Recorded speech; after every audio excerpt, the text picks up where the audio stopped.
Good evening and welcome to round 4 of the Phoenix Sim Racing GT Challenge. My name's Joel Ask and commentating this evening with me is the one and only Thomas Merritt. Thomas, how you doing? I'm doing very well, thank you, and you? I am living the dream as always. The sun is shining just about still. I can see some black clouds. It's been a great day and yeah, things are looking good. Been up to much? Yes, been pretty flat out. Still in the middle of my GCSEs, got about 2 weeks left of those. And I'm heading to Anglesey this weekend for round 3 of my championship, which is all good fun and games. It's a nice 7-hour trip after an English GCSE. It's just what you want. But yeah, no, living the dream. I can't complain. Happy days, happy days. So we'll expect to see you on the podium with trophies galore and P1 in quali and showing everyone how it's done then, yeah? That's the plan. No, it's good to hear it. It's good to hear it. Well, round 4, Spa. Obviously, last week was an interesting one. Some different names up there at the top, for sure. And the championship seems to be heating up a little bit, wouldn't you say? Yes, it certainly does. We've had some new drivers come to the front of the field, and a few other drivers, with ballast being added to the cars and the weight is increasing, so it's balancing out the field quite nicely. Spa is always going to throw up a few curveballs, and I think it'll balance out the field a little bit between the different manufacturers, so I think we're in for a pretty decent night's racing. Yeah, do you know what? When I think of Spa, I wish we could do some wet weather races on this sim and on this stream, because it reminds me of every time I think of Spa, Lando Norris going for a Rouge in the absolute soaking wet weather, losing it up at the top and putting it in a wall. I'll never forget that. That was a cracking lap he was on for as well, wasn't he? He was incredibly fast, but yeah, it would be great to have some wet weather racing. But maybe that's something for the future to have a look at, to see if we can maybe implement and get involved in. So yeah, new driver as well with us this evening, Gabriel Norse, looking incredibly quick as well, was actually P1 in practice, an avid go-karter, and only about 5/10 off of Nicky Taylor currently, who's running for he's looking pretty rapid. Obviously, new drivers, it usually takes them a little while to get acclimatized to everything and the championship, rules and regulations, but he seems to be, to no avail, and he's flying at the moment. P4, Cotalesha just jumped up to 3rd in the practice times, but it must be said, only 6/10 off. I think he could definitely be a contender tonight. Indeed, must say the Porsche is looking like the worthy contender around here, compared to last week round with Adam Lyle in the Ferrari doing his bit and absolutely destroying the field. So yeah, potentially a slight mix up at the top here, and yeah, maybe this Porsche has potentially got the edge, but I suppose we'll see that on a race run, won't we?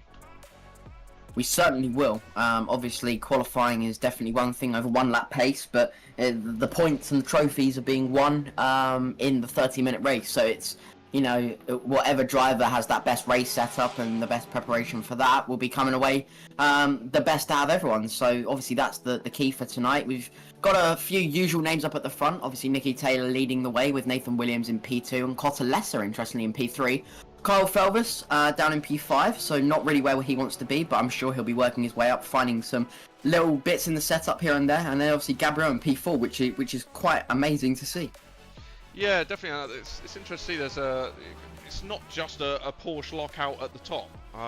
We've got Cotalesha obviously running around in 3rd place at the moment in practice, which is it's good to see. It's nice to see a mix of cars. Obviously, I don't think those in the Mustang have found the way with it yet, but that's part and parcel of it, isn't it?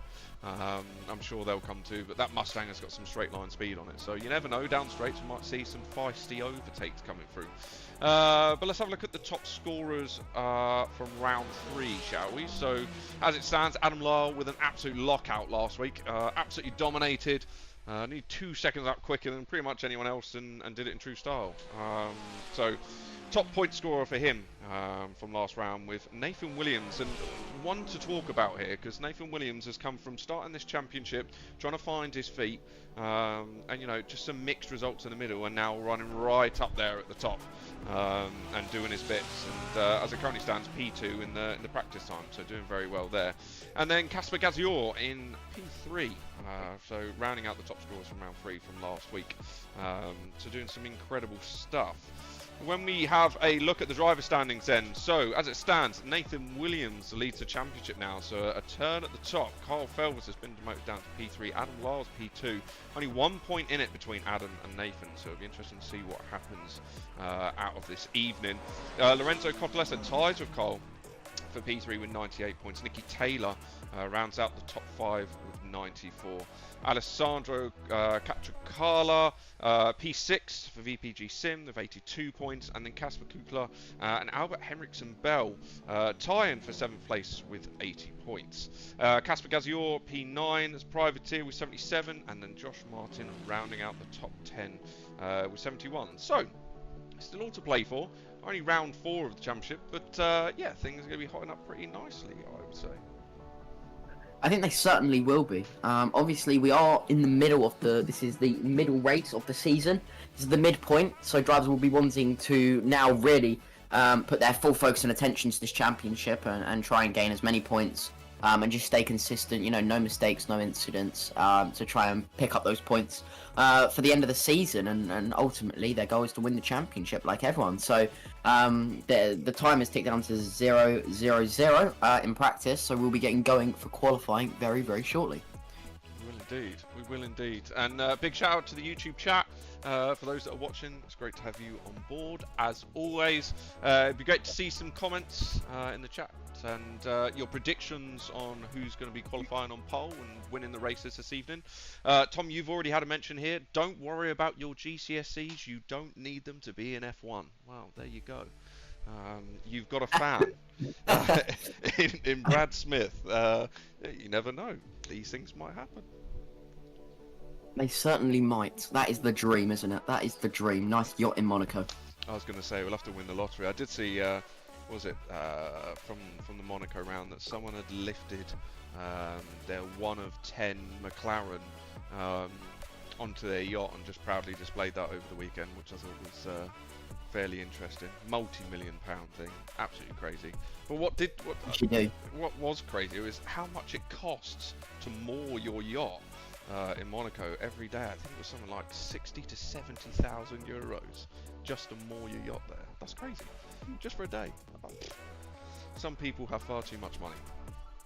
They certainly do. Spread the wealth a little bit. I was going to say, it'd be Christmas every day if they shared that, wouldn't it? But drivers now back in the pits and just finished off from free practice. So as it currently stands, Nicky Taylor rounded out the pack with a 2:15.662. So bear that time in mind.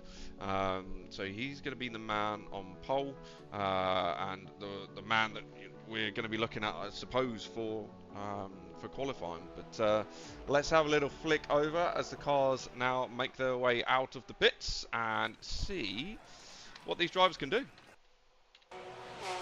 Indeed. The Porsches have left first, the sea of Porsches in this GT challenge by Phoenix Sim Racing. They're definitely taking no time. They're all flat for Road Rouge. Look at that bravery on cold tyres. Now we start to see some weaving down the old Camel Straight, as it's known as. And, you know, with a long lap like this, 2 minutes 15 seconds, drivers are going to have to be, you know, making no mistakes, not damaging their cars, and just getting on with it, ultimately. We've already gone into the first minute, and they're only just past the first sector. So this is the difficulties of Spa. We saw it in the F4 Championship, and I think it potentially could throw up a little curveballs tonight as well. Yeah, you're right there. It's a good bit to touch on, actually. It's such a long lap that realistically you need to get round to that out lap, get those tyres nice and warm, and then get going for your quali lap and realistically get that banker in, because if you don't, you're going to have to put it all on the line right at the end, and you know, that's when the nerves kick in, that's where people start to get worried, and that's where mistakes are made. But one thing I did notice, the amount of drivers that went flat out Upper Rouge and completely missed the top of it and cut straight over. So track limits is also going to be playing a part, and that's something to keep an eye on. So yeah, this it's going to make for an interesting qualifying session, I would say. Yes, it is. The dreaded track limits, as always. But yeah, it's definitely something they're going to have to watch out for. There's track limits, and then there's cutting the circuit, basically. So drivers are going to have to not take too much of an advantage through there. Just going to have to keep it nice and calm and relaxed on their laps. To me, it's looking like the Porsches aren't doing much weaving at all or anything. Potentially, they're just getting round to get laps started early. All these Porsches, you know, they're running slightly higher pressures than the other cars, so they don't need to warm it up. It'll be interesting to find out potentially if we get a post-race interview with a Porsche driver, whether or not we can find that out, because there's no real weaving going on. They are flat out from the box. No, indeed. As we're on board now with Casper Gazior, diving down into the first corner, nice and tight on the apex. Very, very easy on the throttle there, and now running down towards Rouge, and we're going to just stay on board with him to see how he takes this, to see if he managed to take this flat or if he has to lift. And he's flat. So clearly, like you say, the tyres are nice and warm on that Porsche already. You could well be right, and yeah, it might just be a case that yeah, they don't need that tyre warm up. Yeah. Well, I'm watching Catricala here, and he's doing a lot of warming up, or I've just seen him doing a lot of warming up. He started late, so he's got a lot of free air, but there's a lot of tyre weaving going on. There certainly was. He sort of calmed down a little bit. So I think potentially those Porsches, they come up to you know, tyre operating window quicker, but then this is when we see them drop off in the races, right? You know, this is the issue that they face. And one thing I'm just looking at is the livery here of Nicky Taylor. We don't really touch on the liveries at all this championship, but these drivers do a lot of work to make their cars look great. And to be fair, I must say, Nicky Taylor's one looks absolutely fantastic, along with a lot of the other drivers' ones, but just one that stands out for me. As Nicky Taylor there goes a little bit wide through that long left-hander, and yeah, that's going to be a track limit, and that more than likely isn't going to count. But he's got his banker in with a 2:16.3, but for those that remember, the magic time from practice was a 2:15.4, I want to say. 6. See, I should have remembered that. I was the one that told everyone to remember it, and I didn't remember it myself. Close enough, 2/10 out. Story of my life, that. Or it will be round the Nordschleife at the weekend, I'm sure. As I can already see something in the YouTube chat. Ask Joel about the curb at No Name. We don't need to speak about the curve at No Name, but for those that are wondering what that's all about, when we ran the Spa 24-hour at Phoenix, I managed to somehow clip the curb, spin the car around and put it into a wall. So yeah, jokes on me for that one. I wouldn't be doing that again, let's put it that way. But it'd be interesting to see if anyone else manages to. Yes, it will be, won't it? It certainly will be.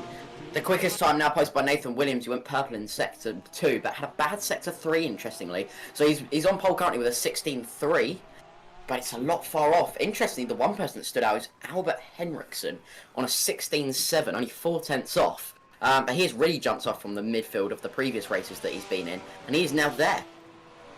He is indeed. And do you know, Henriksen is one that, I mean, I've raced with personally in a separate championship to this. Was an incredibly quick driver. He was right up there, and he raced alongside, you know, Nathan Williams, with your Nicky Taylors, with your Carl Felvers, you know, the lot of them, and yeah, an incredibly fast driver. So it's good to see him finding his feet and getting up there. But it's good to also see that there's a sort of a closeness in the times as well, because we love a good battle, and we don't want one person steaming off. But one person I suppose to have a look at as well is Adam Lyle, not on the storm that he once was from last week with a 2:17.4, so a bit of work for him to do, about a second half off the pace. So he's going to have to make that up on his lap in qualifying, so we'll see what he can do, but don't count him out just yet. The one person that seems to be on a decent lap is Lorenzo Cottalessa, coming into Blanchimont now in his Ferrari 296, carrying lots and lots of speed flat through there, just about keeping it within the track limits, and now he's going to come down into the heavy braking zone of the bus stop chicane. Onto the brakes we go, down the gears, gets it nicely into the first apex, he then cuts back to meet the second one, use all of the road on the exit, a little bit of sausage curb taken there, which was nice, runs it out, back to full throttle, and this looks to be a decent lap. Yeah, it's put him, oh, it has. Phenomenal lap from him, and just for anyone that's wondering, from the onboard you can see that everything is turned off in the car. There's no lights, there's no nothing. Don't worry, his car is absolutely fine. It's just a visual thing. It's just in case anyone that's in this race might be having a look at his dash to see what settings he's running, whether that's TC, whether that's ABS, a lot. So it blanks that out.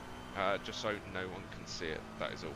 But yeah, fantastic lap from Cottalessa there, and came out of nowhere. But just as I say that, Nicky Taylor goes and pumps in a 2:15.8, with Nathan Williams pumping in 2:16.1. So the times keep on falling. With 2 minutes 53 left to go of qualifying, this is heating up quite nicely. It is, and it's close, isn't it? A second in the top 6. One person that is doing decently is, I keep mentioning, but Cap Carla in the Mustang. At Hungaroring, he definitely dropped off ever so slightly, but he's bringing himself back now. He's got a bit of time to find, but that Mustang is a difficult brute to handle. But he seems to be doing a good job as he sets a personal best for himself in Sector 1 by a 10th, so he's on it. He is indeed. A little bit of a dip into the gravel there, but that won't slow him down too much. It was only one wheel in there, and doesn't that Mustang look mean? Looked absolutely fantastic because he makes his way through that long left-hander there. Be interesting to see what he can get nailed down.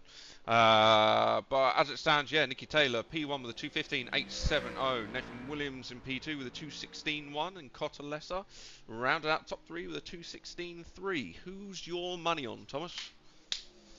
It would have to be Nicky Taylor. Although Nathan Williams has set a personal best. It's not enough for pole currently, but he's set a personal best in Sector 1, so he is on it. So I think he's potentially one to watch for this final few laps. Yeah, he's indeed. And I suppose it's the thing. It's one thing to do an impeccable quali lap.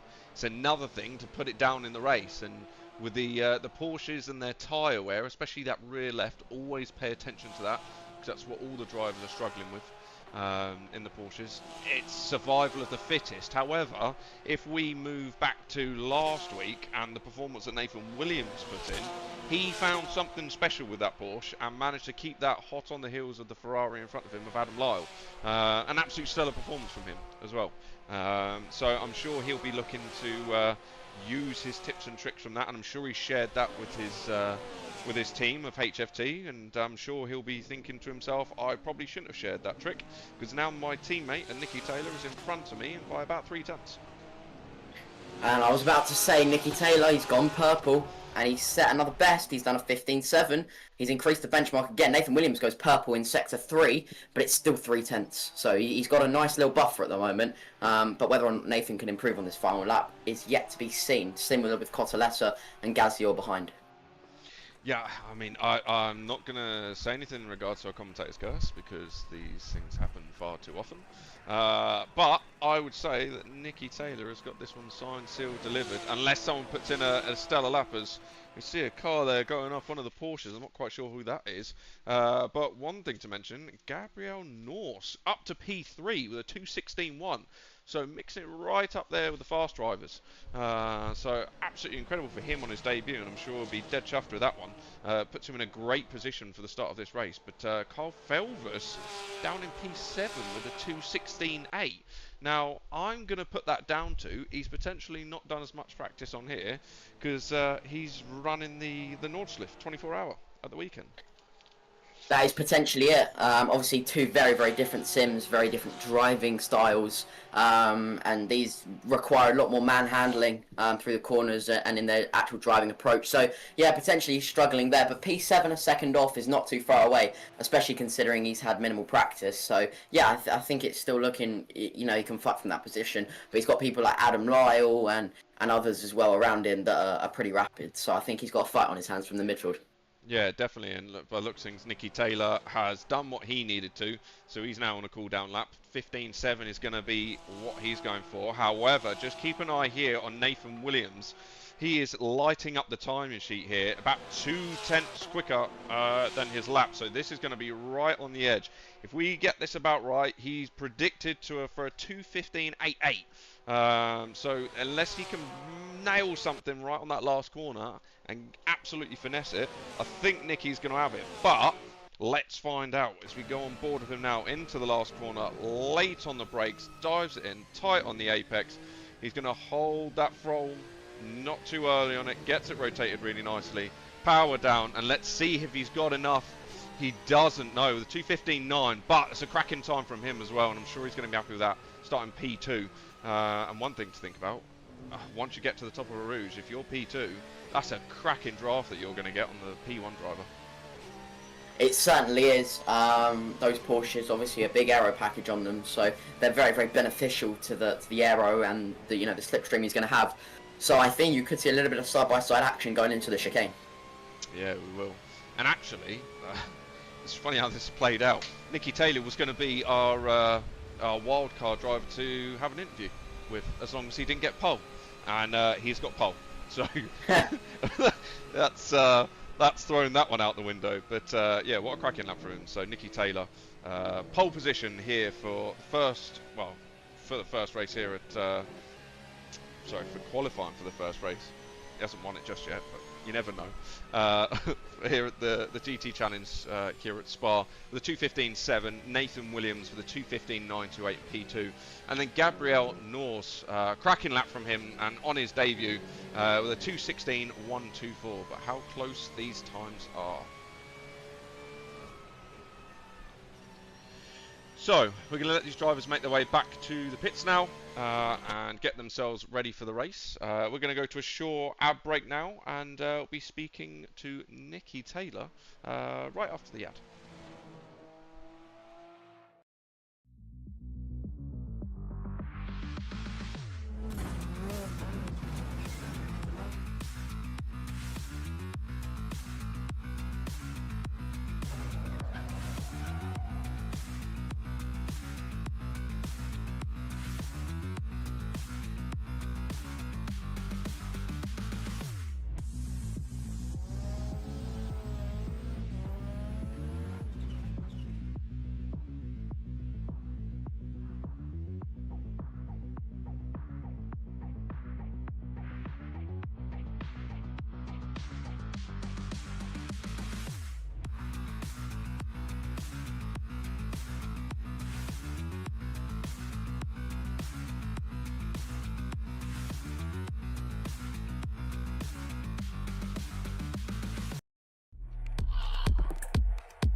Hello everyone and welcome back. After an interesting qualifying session there, Nicky Taylor is on pole position and we have the privilege of speaking to him right now.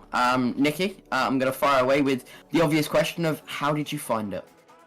Yeah, it was alright. I lost 3 or 4 tenths in the last chicane on my lap because I tried changing my TC cut on the lap because I knew my bus stop was a bit sketchy with my quali setup. But yeah, as I changed it, it made it 10 times worse. So that was not ideal, and it probably would have been a bit further clear at the top. But yeah, it's nice to actually get a pole for once. Yeah, Hungaroring, I should have been further up the field than what I was, but I just couldn't get on with the track on the night. So yeah, it's nice to eventually get one over the line. Brilliant. And you know, going into this race 1 here, obviously you've got Nathan really close behind you. And same with Gabrielle. What are your thoughts going into this? Is it just to try and pull away off the start, or is it to sort of play a bit of a team game, or what's the plan here? I mean, me and Nathan are teammates, so we should be all right to battle it out and see how we are and work together until the last few laps. But yeah, we've actually got a race set up this week, courtesy of Jordan, which is a new thing. So hopefully the Porsche should be able to last maybe 21 minutes this week rather than the standard 20. But yeah, the setup that Jordan has come up with has been pretty dialed in all night, and I know Nathan's had a lot of practice on Jordan's setup. I have had about 5 laps. So yeah, so race pace, Nathan's probably got a slight edge, but it still should be quite interesting. Well, it's all down to the racecraft, and that leads in very nicely our next question of, you were at Spa a few weeks ago, or last week, weren't you? How was that? I was indeed. Yeah, that was alright. Went out to Spa for Clear Cup Europe, and out of 44 cars, I got P3 on the grid for Quali 1, and then should have got pole in Quali 2, but got a track limits on the bus stop, so weren't really ideal. But yeah, that was good fun. It was good to actually be out in Europe and like learning all the racecraft out there and learning how everything runs out there. So yeah, it was nice to be out and racing with a big grid this year rather than the Clear Cup UK this year with like 2 cars. So yeah, it was nice to be back on a full grid and nice to be actually having to fight properly for a win and for lap times. Brilliant. And are you enjoying the Phoenix Sim Racing GT3 Championship? I'm enjoying being with Phoenix. This Porsche is a bit of a handful, so maybe not the car, but yeah, we're slowly but surely getting the car to be stable within a race run. I think we've already proven many times this championship that over 1 lap pace, the Porsche, when set up correctly, is rapid. But yeah, getting it to work over the race runs have been kind of our slight problem at the minute. But yeah, it's going to be interesting at different tracks like Le Mans. I think we're all dreading Le Mans because this car doesn't really like fast corners and doesn't like taking curbs. And at Le Mans, you kind of have to do both. So we might be a bit screwed come the last round, but hopefully by then we should have a decent enough gap to the Ferraris and the Mustangs that we shouldn't actually have to worry too much about having a bad round at Le Mans. Brilliant. And finally, is there anyone you'd like to thank or shout out on the stream? Just my family, really, for putting their faith in me and getting me into Europe in real life, and yeah, giving me all that I've had so far. Brilliant. Well, on that note, go and get yourself ready for race 1, and hopefully we'll be speaking to you again afterwards. But yeah, Nicky Taylor, everyone, good luck. Cheers, thank you. There we have it then. Nicky Taylor takes pole for the first race here at Spa. And I don't know about you, but one thing I just noted down was track limits from his real life racing at the bus stop. So I'll pay close attention to that one just to see if he decides to do that in the sim as well. You never know. But it's interesting to see that they now have a solid setup to run with. Hopefully that does last the full duration of the race. I think he said 21 minutes was his quota, but we'll see how that goes. Now, one thing that did pique my attention is obviously Nathan Williams is leading the championship right now, and yes, Nicky Taylor and him are teammates, and I'm sure there might not be as much argy-bargy as potentially there could be with other drivers, but if you were Nathan Williams right now, would you be settling for sitting behind him for a little bit and try and build a gap? It's going to be interesting. If I was Nathan, obviously a bit more race setup experience. I think I'd be going for it early on and then trying to build that gap. I don't think Nicky Taylor is going to make it as easy as he wants it. So yeah, I think we're in for an interesting race. I think we are, and again, let's not count out the fact that as soon as you get to the top of a Rouge, that's a very long straight to go down, and if you haven't got the toe, being Nicky Taylor, you might be in for a bit of a pain. But let's not also count out the likes of Gabriel Norse on his first race here with Phoenix. It's a great thing to have tow, but it's a great thing to have 2 cars worth of tow, and to be able to send it on the both of them. So it's down to him to make his standpoint here as a newcomer to the championship. Yes, it certainly is. He's going to want to prove himself and show that he's a front-running contender. So, you know, but he isn't in it for the championships. This is where he's got to be careful. And the likes of Nathan Williams and Nicky Taylor are going to watch their mirrors to make sure that there's no dodgy dive bombs, should we call it. You could say that, But, you know, if you've got to make your mark on a championship, what a way to do it.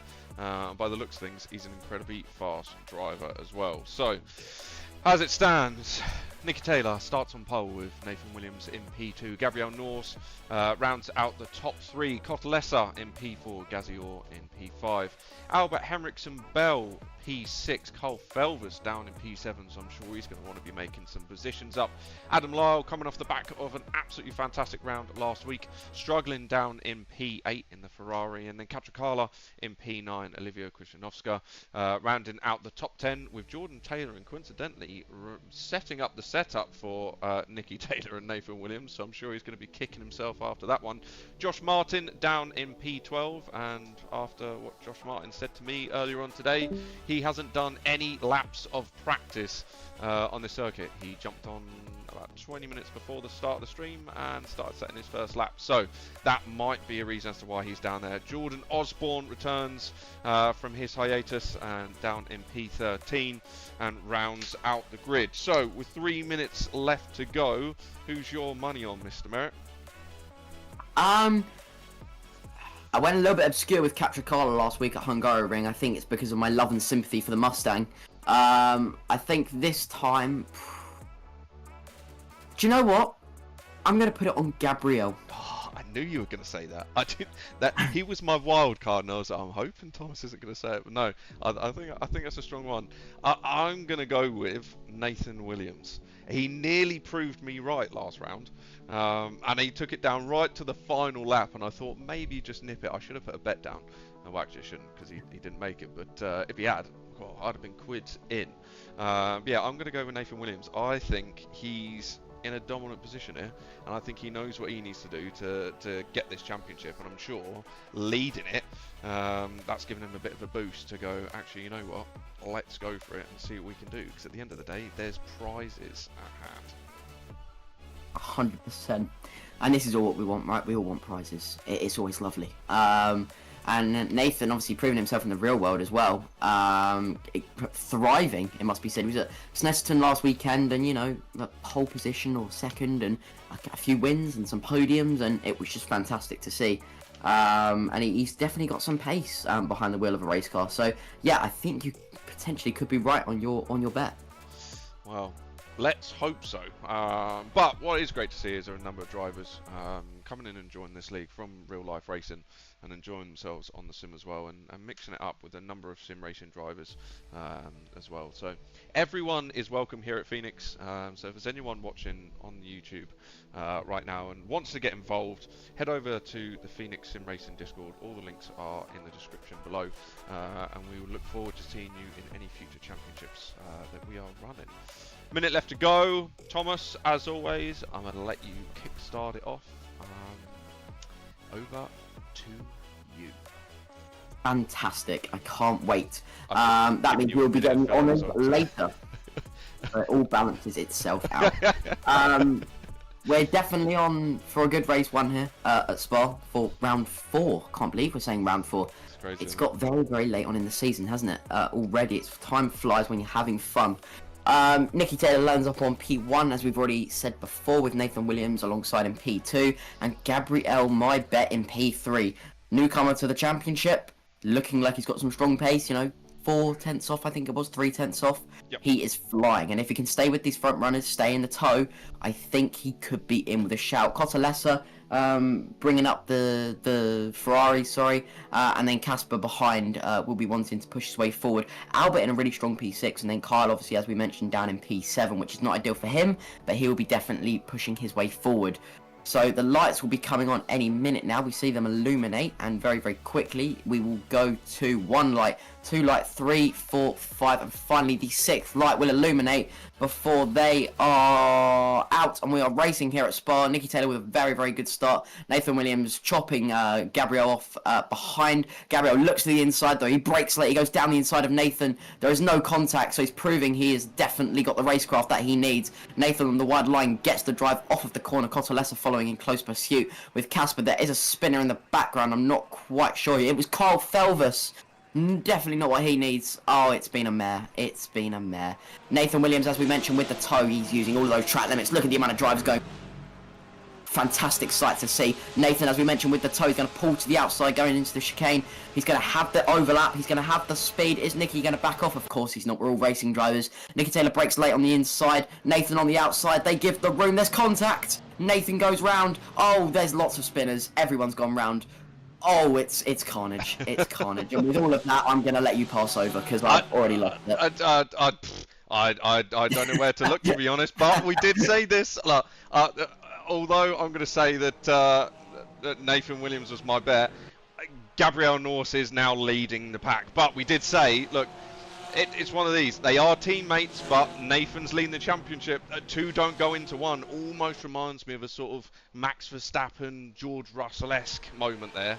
But it is what it is. But right now, Your Bet is currently leading this race. So as it stands, Gabriel Norse pulling away in P1 with Casper Gazior P2. Nikki Taylor has managed to survive and is in P3. Josh Martin up to P4, so I'm sure he's very happy with that. Adam Lyle down now in P5, so he's made his way up through the grid and chasing after Josh Martin. Hamilton Bell P6, Capricola P7 and Cotalessa in P8 there. Jordan Taylor has made the move on Olivia Krzyżanowska and going to now chase after the rest of the pack in that bright yellow coloured Porsche and flashing his lights as always. That seems to be a one of the key traits of Jordan Taylor more than anything. But yeah, what a start that was. And there was cars exiting stage left, exiting stage right, exiting stage over the barrier. And the biggest loser, I think, out of all that was Kyle Felvers, unfortunately, who has retired back to the pits. So unfortunate for him, but hopefully he'll be able to make that up in race 2. There's a fry that has been tagged as well. I'm not sure who it was. It was Lorenzo Cotalessa being tagged at the bus stop. Really not ideal for him. I love that Mustang. I love it. And it's in P7. It's fantastic to see. Gabriel, though, with a nice little healthy gap of 0.6. It sounds like a tiny gap, but in this championship, every 10th counts. And we look back to the middle of the pack, interestingly. Albert and Adam Lyle going head to toe. Adam with a huge snap throw rouge. Had to cut the corner. He's bouncing across the grass. He spins out of race, heavy into the wall, and he spins and he hits the wall again, and that is his race over, I believe. Yeah, it's difficult. It's proving to be difficult with these GT3s around Spa. It's certainly interesting to watch. Another 2/10 being pulled out by Gabriel at the start. Adam Lyle is now going slowly, and unfortunately, I think that is your next retirement of the race. This will play into the hands of Nathan Williams, though, who is fighting his way back very, very nicely.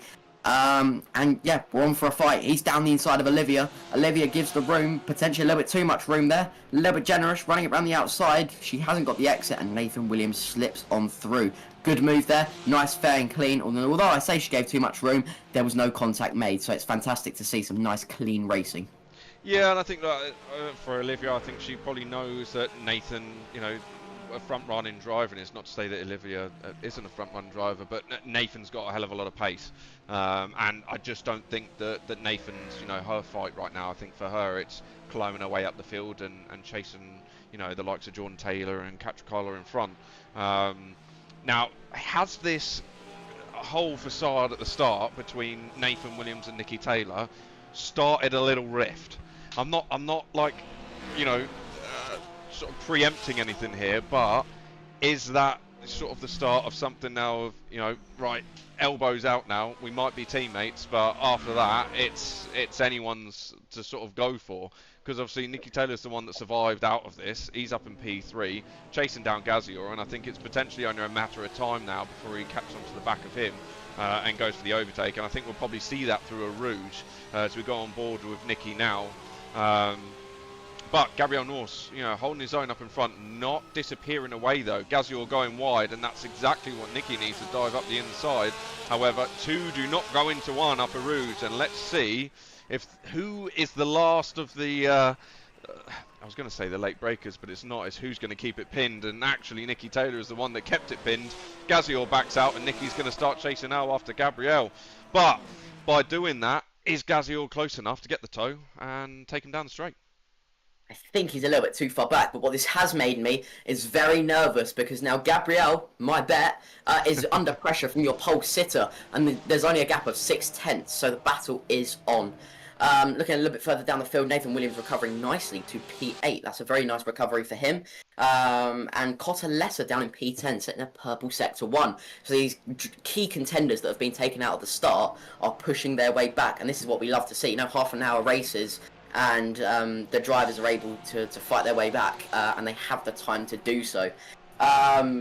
Yeah, it's a good race. You mentioning about the little incident there, I think, to be honest with you, it was a bit of a racing incident. Nathan turned in, Nikki went in a little deep, and they met in the middle. So I don't, there's potentially a little steward's inquiry coming about that.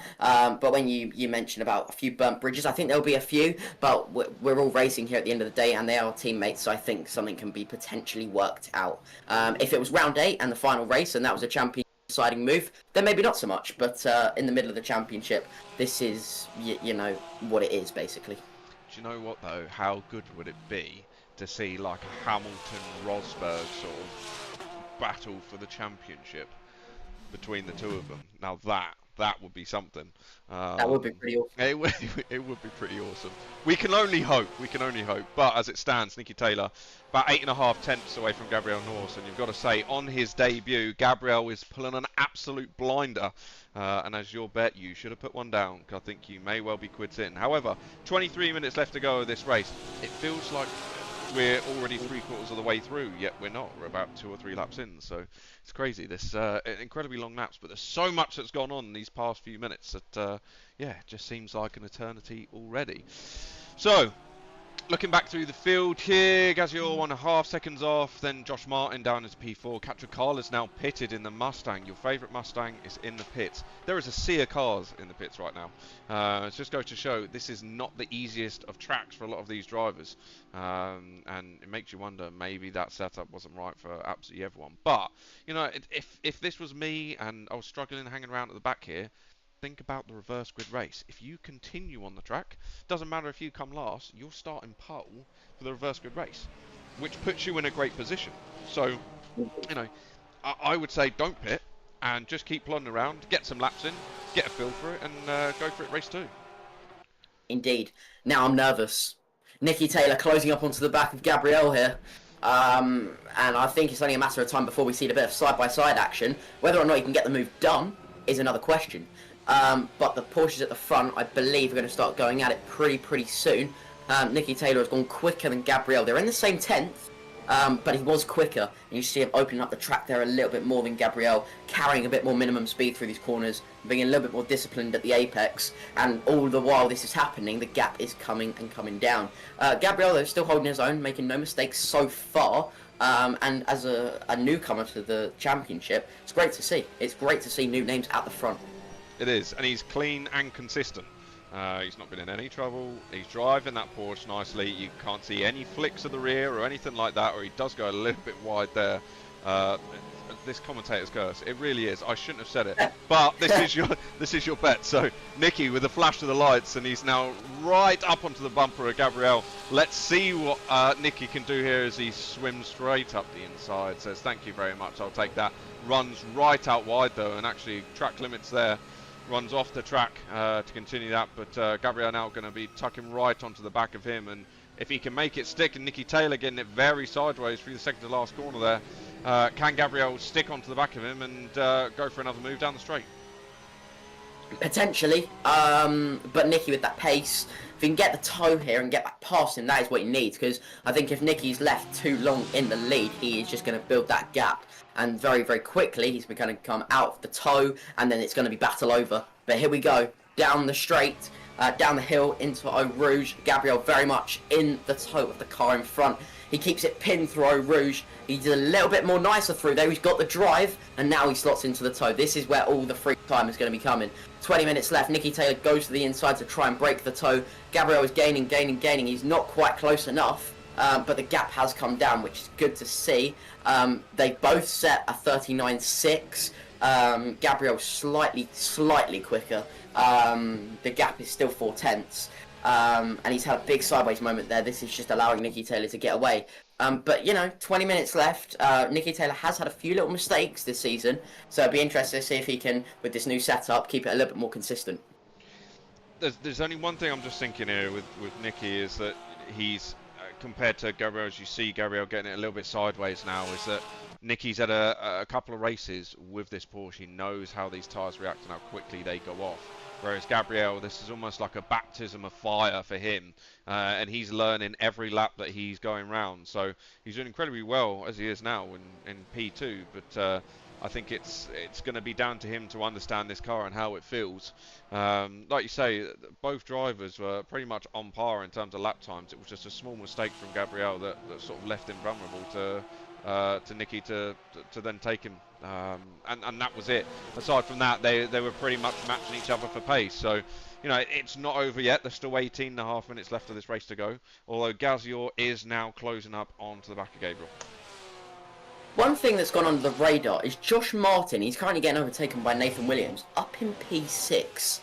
where has that come from? Completely missed it. He obviously stayed out of trouble at the start, and with 20 minutes of practice is running extremely well. Nathan Williams getting back past Josh there and getting up into P5, so this is a really, really solid recovery drive for him. Josh looks up the inside though, Nathan cuts it off just about. And Nathan's gone round.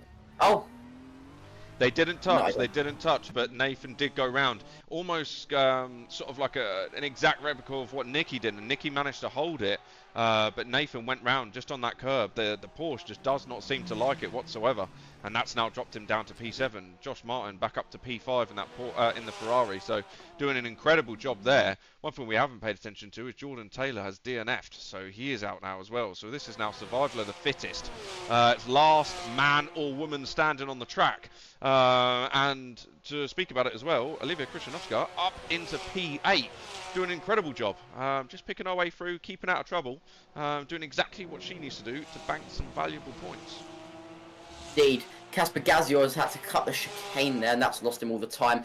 Gabriel is making me extremely nervous here, getting very, very sideways on all the exit of the corners, and whilst he's doing that, he's just eating up the tyre life of those rears, which is not ideal for him, but he's still decently staying with Nicky. The gap is just over 1 second currently, and like I mentioned, for a first time, it's really, really good.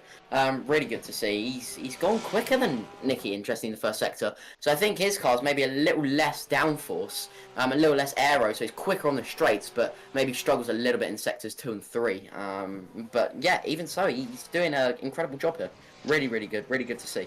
I suppose the other thing to think about as well is that Nicky's going to have some ballast compared to Yeah. Gabriel, who doesn't. Obviously coming into championship fresh, he's on 0 kilos, so you know that might play a deciding factor towards the back end of the race. But one thing I did pick up on, and maybe there's some watchers on this YouTube here, but Adam Lyle is back out of the pits and plodding along now in P9. So he's decided to make his way back out on track, and the only reason I can think for that is to get the P1 start, for race 2. Yes, indeed, that is going to be a good pivotal factor in this championship. The reverse grids are always great to watch, and the drivers up the front usually do quite well, because obviously the quick drivers at the back having to navigate their way through, and it's not without some carnage. So yeah, you could find he's played a little bit of a blinder there. Last lap's coming in, 3/10 quicker was Nicky Taylor over Gabriel, but only 3/10. And if he's chewing up his tyres, and Gabriel's, nursing them a little bit, you could find we're on for a bit of a battle at the end, so long as they can keep it nice and consistent together. But yeah, this is great to watch, really, really good. And we're only halfway through, we've got another 15 minutes of this, and then a further 30-minute race. So yeah, it's on. We do indeed. Nathan Williams back up to P7 now. So having to do it all over again. I'm sure he's going to get fed up with this, but as he makes his way up the Rouge, chasing after Cottalessa in that Ferrari, and you've got to say, getting it sideways again and just losing the rear end, and he's gone round. He's managed to keep it full 360 and catch it. Absolutely incredible stuff from him there, but I would say that those rears on that Porsche are on fire right now, and I think for him this is probably damage limitation. Try and keep it on the straight and narrow, but this has allowed Olivia to cruise right up onto the back of him. You've got to say her tyres are probably in much better condition than what his are, and you can see him now just sort of pootling along. He is not giving it full beans. He is taking it very steady. He's got to cool those tyres down and get that car back in the optimum window. He has still, with 15 minutes left to go of this race, got an opportunity to potentially now P6 away from Cottalessa if he can get the laps back in. Indeed, and once again, I'm going to refer back to Josh Martin. Setting up purple sector 1 on a 39.4 in race trim is incredible with 20 minutes of practice. Incredible scenes in that Ferrari. He is really pushing along, and it's great to see, it's no practice and how rapid he is. And, he's going to have a decent shot at the reverse grid as well if he stays like this, because he's going to be probably P8, P7 ahead of the quick guys, and if he can work his way through, he's definitely in for a shout. Yeah, definitely. Maybe you should do no practice more often. Yeah. It seems to put him in a really good stead. But this is very Josh Martin-esque from previous experience. This is what he likes to do. He just likes to jump in the sim and figure it out as he goes along, and makes it up on the spot. And he's doing a pretty good job of it right now. And like we say, look, it's not always about finishing, in the top 3. Sometimes it's better to sort of stay under the radar, bank your points, go sort of George Russell-esque. and sort of be the one that no one really looks at, but gains all the points, and then starts fighting for it towards the end of the championship. Indeed, fantastic to see. Gabrielle Norse in P2 has gained a 10th and a half on Nikki Taylor and set the fastest lap of the race in the process by 13 hundredths, would you believe? So that gap is definitely coming down, and Nikki potentially dropping off. Casper's got a nice gap back, so it's full push for the race win, his first race win in his first race. That'd be incredible. But look, he is all over the back. He is almost in the wheel tracks now. He's just slightly off of it, and that Porsche is almost on rails by the looks of it. Yeah, I have a funny feeling that he's figured that car out a little bit, and he's figured out how to nurse these tyres and put himself in a good spot here. Again, Nicky's obviously going to be conserving his too, but with that, the ballast compared to what Gabrielle's got, this might put Gabrielle in a good spot, like we said before, towards the back end of this race, with a bit better tyre life and a bit less weight on him. And you can see it, I mean, through a Rouge and down the straight, that ballast hampering Nicky. But it's one thing to cruise up to the back of him, it's another thing to be sat in the dirty air and then having to overtake as well. But what is coming up is the back marker. Who is that of the back marker we're looking at? Jordan Osborne, that might play a deciding factor of this and put Gabrielle in a good stead, because he's going to be right in the way of the two of them as he comes around this long right-hander and down onto the straight. So I think Nicky's potentially I was going to say a little bit far away to get the toe, but looks like he's bang on in the right space to get the toe off him, and Jordan's going to move out the way quite nicely and let Nicky through. That's not worked out well for Gabrielle, because he's now going to come right up onto the back of Jordan coming into the last corner. If Jordan can get out of the way here, it's actually good, because I think he's got the toe, but will he get out of the way? That is the big question. He will. That's some really good driving to see there. Really, really good to see. And yeah, I think that gap has come down even further from 1.3, Yeah, down to a second. So maybe Nicky getting in a little bit squirrely on the last corner, or maybe had to go a little bit offline onto the marbles to get round. But as it stands, yeah, Gabrielle 2/10 quicker on that last lap alone. Gazior just dropping off a little bit with a 2:17.5. But you got to say it's not over with yet. And Gabrielle 2/10 up already, just out the first corner alone.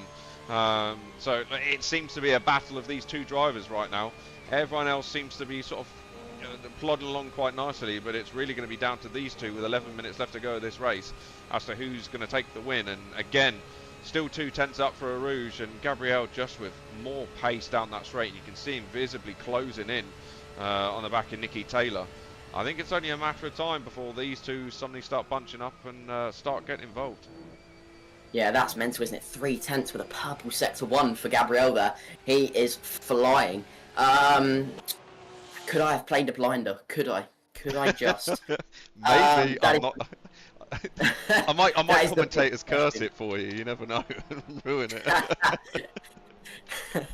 But yeah, some incredible driving here. Nicky has got to be feeling the pressure now. He's got to not be looking in his mirrors too much. He's just got to be focusing on the gap that he is in front of him and just keep pressing forward. As I say that, I didn't say it wasn't me. He's still retaining P2. Still... What a shame. The other person that didn't come through, interesting, was Casper Gazior. He is now in a fight with Albert. No, he's not. He's just in front. Josh Martin. So he's had an off as well, actually. But yeah, I was going to say a few issues there. That's promoted Henriksen up now to P3, Cotterless P4, and Josh Martin now P5. You can see Gazior all over the back of Josh Martin, but Josh is plenty close enough to the Ferrari in front of Cotterlessa that this might make things a little bit more interesting. But what this has allowed is Nicky Taylor to get away by 7 seconds as we now go on board with Gazior diving up the inside of Josh Martin. He's going to be on the outside through the left-hand king. Josh Martin's going to have the better run through, I would have thought, but as he still stays ahead, I think Gazior's going to back off and wait for this one. Unless he goes to make a move, you hear him lift. You hear those engine notes drop a little bit, and he might just go for the move into the last corner. But it's going to be a bit of a dive. As he goes for it, you look to the move, not really quite close enough, but does make it. And I think Josh Martin thought better of it, and he's going to now probably go for him down the back straight and off the back of a Rouge. He certainly is. They're side by side. They're banging on the main straight. Josh Martin to the inside. He does concede it eventually. And that's Gazior back past into P5. Gabriel, yeah, what a shame. What a shame. He was doing such a good race. That has taken the pressure off Nicky Taylor, though, so what he has got to do now is make no mistakes. We heard him say that the Porsche tyres go off really quickly, and he's extended by 1 minute, would you believe? But he's got to be careful that he doesn't lose it on the worn, overheating tyres of that Porsche. Gabriel has done the tyres no favour by, flat spotting with the spin. But even with that, he's gained a 10th in Sector 1. So, yeah, Nicky Taylor really, really conserving now. But I just don't think there's enough time for Gabriel to close back in unless Nicky does make a mistake, which it's racing, it happens, but I think it would be quite a surprise. Yeah, one thing I'm just watching there on the stream as we ride on board with Josh Martin, he didn't actually go for the move on Gazior. He actually tucked in behind him and gave him a solid push down the straight as if to say, let's not battle. Look, we still got 8 minutes left of this race. Let's go chase after Cotalessa and see if we can get a P4 and P5 out of this. But it's not quite worked in Josh Martin's favour. He's had a little sideways moment and he's now dropped about a second and a half off the back of Gazior. So I think he'll be kicking himself a little bit for doing that because he's now put himself in a bit of a difficult spot to have to catch back up. But it looks like that Ferrari, not only the Porsche is struggling with the tyres, but the Ferrari struggling now with them too. Yes, indeed, definitely not ideal there. We see Gabriel, they are trading times like you wouldn't believe. Leader on a 61.5, Gabriel on a 61.6 for the second sector, so super, super close. One person is flying, though, is Gazior and Cotalessa. Cotalessa is banging in some really, really good sector times with... I think it's Albert in P3. Just not quite got the pace, but he's been picking up the pieces, which is great to see. Another new driver at the front once again. The gap has come down by 3/10 though. Gabriel found something in Sector 3, but 3/10 I don't think is quite going to cut it. Nathan Williams, he's still running in a good P7, but obviously a few woes at the beginning has hampered his progress. Adam just running around in P9 for that reverse grid, which is a very, very smart decision, should we say. But yeah, it's sort of spread it out now, so unfortunately the excitement of that battle we once thought we were going to get has sort of disappeared. It has indeed, but let's just take recap of sort of everything that's going on here, and let's think about the championship as well. So you got Nicky Taylor obviously out in front, going to bank some valuable points from this. Gabriel Norse, yes, had that spin, but he is a newcomer to the championship, and actually P2 on your debut is nothing to be sniffed at, and I'm sure he'll be kicking himself for it more than anyone. But what does sort of make that really interesting is the fact that into the subsequent races that we're going to have, there's going to be some great battles, and I'm sure race 2 there'll be some battles with him and a few drivers as well.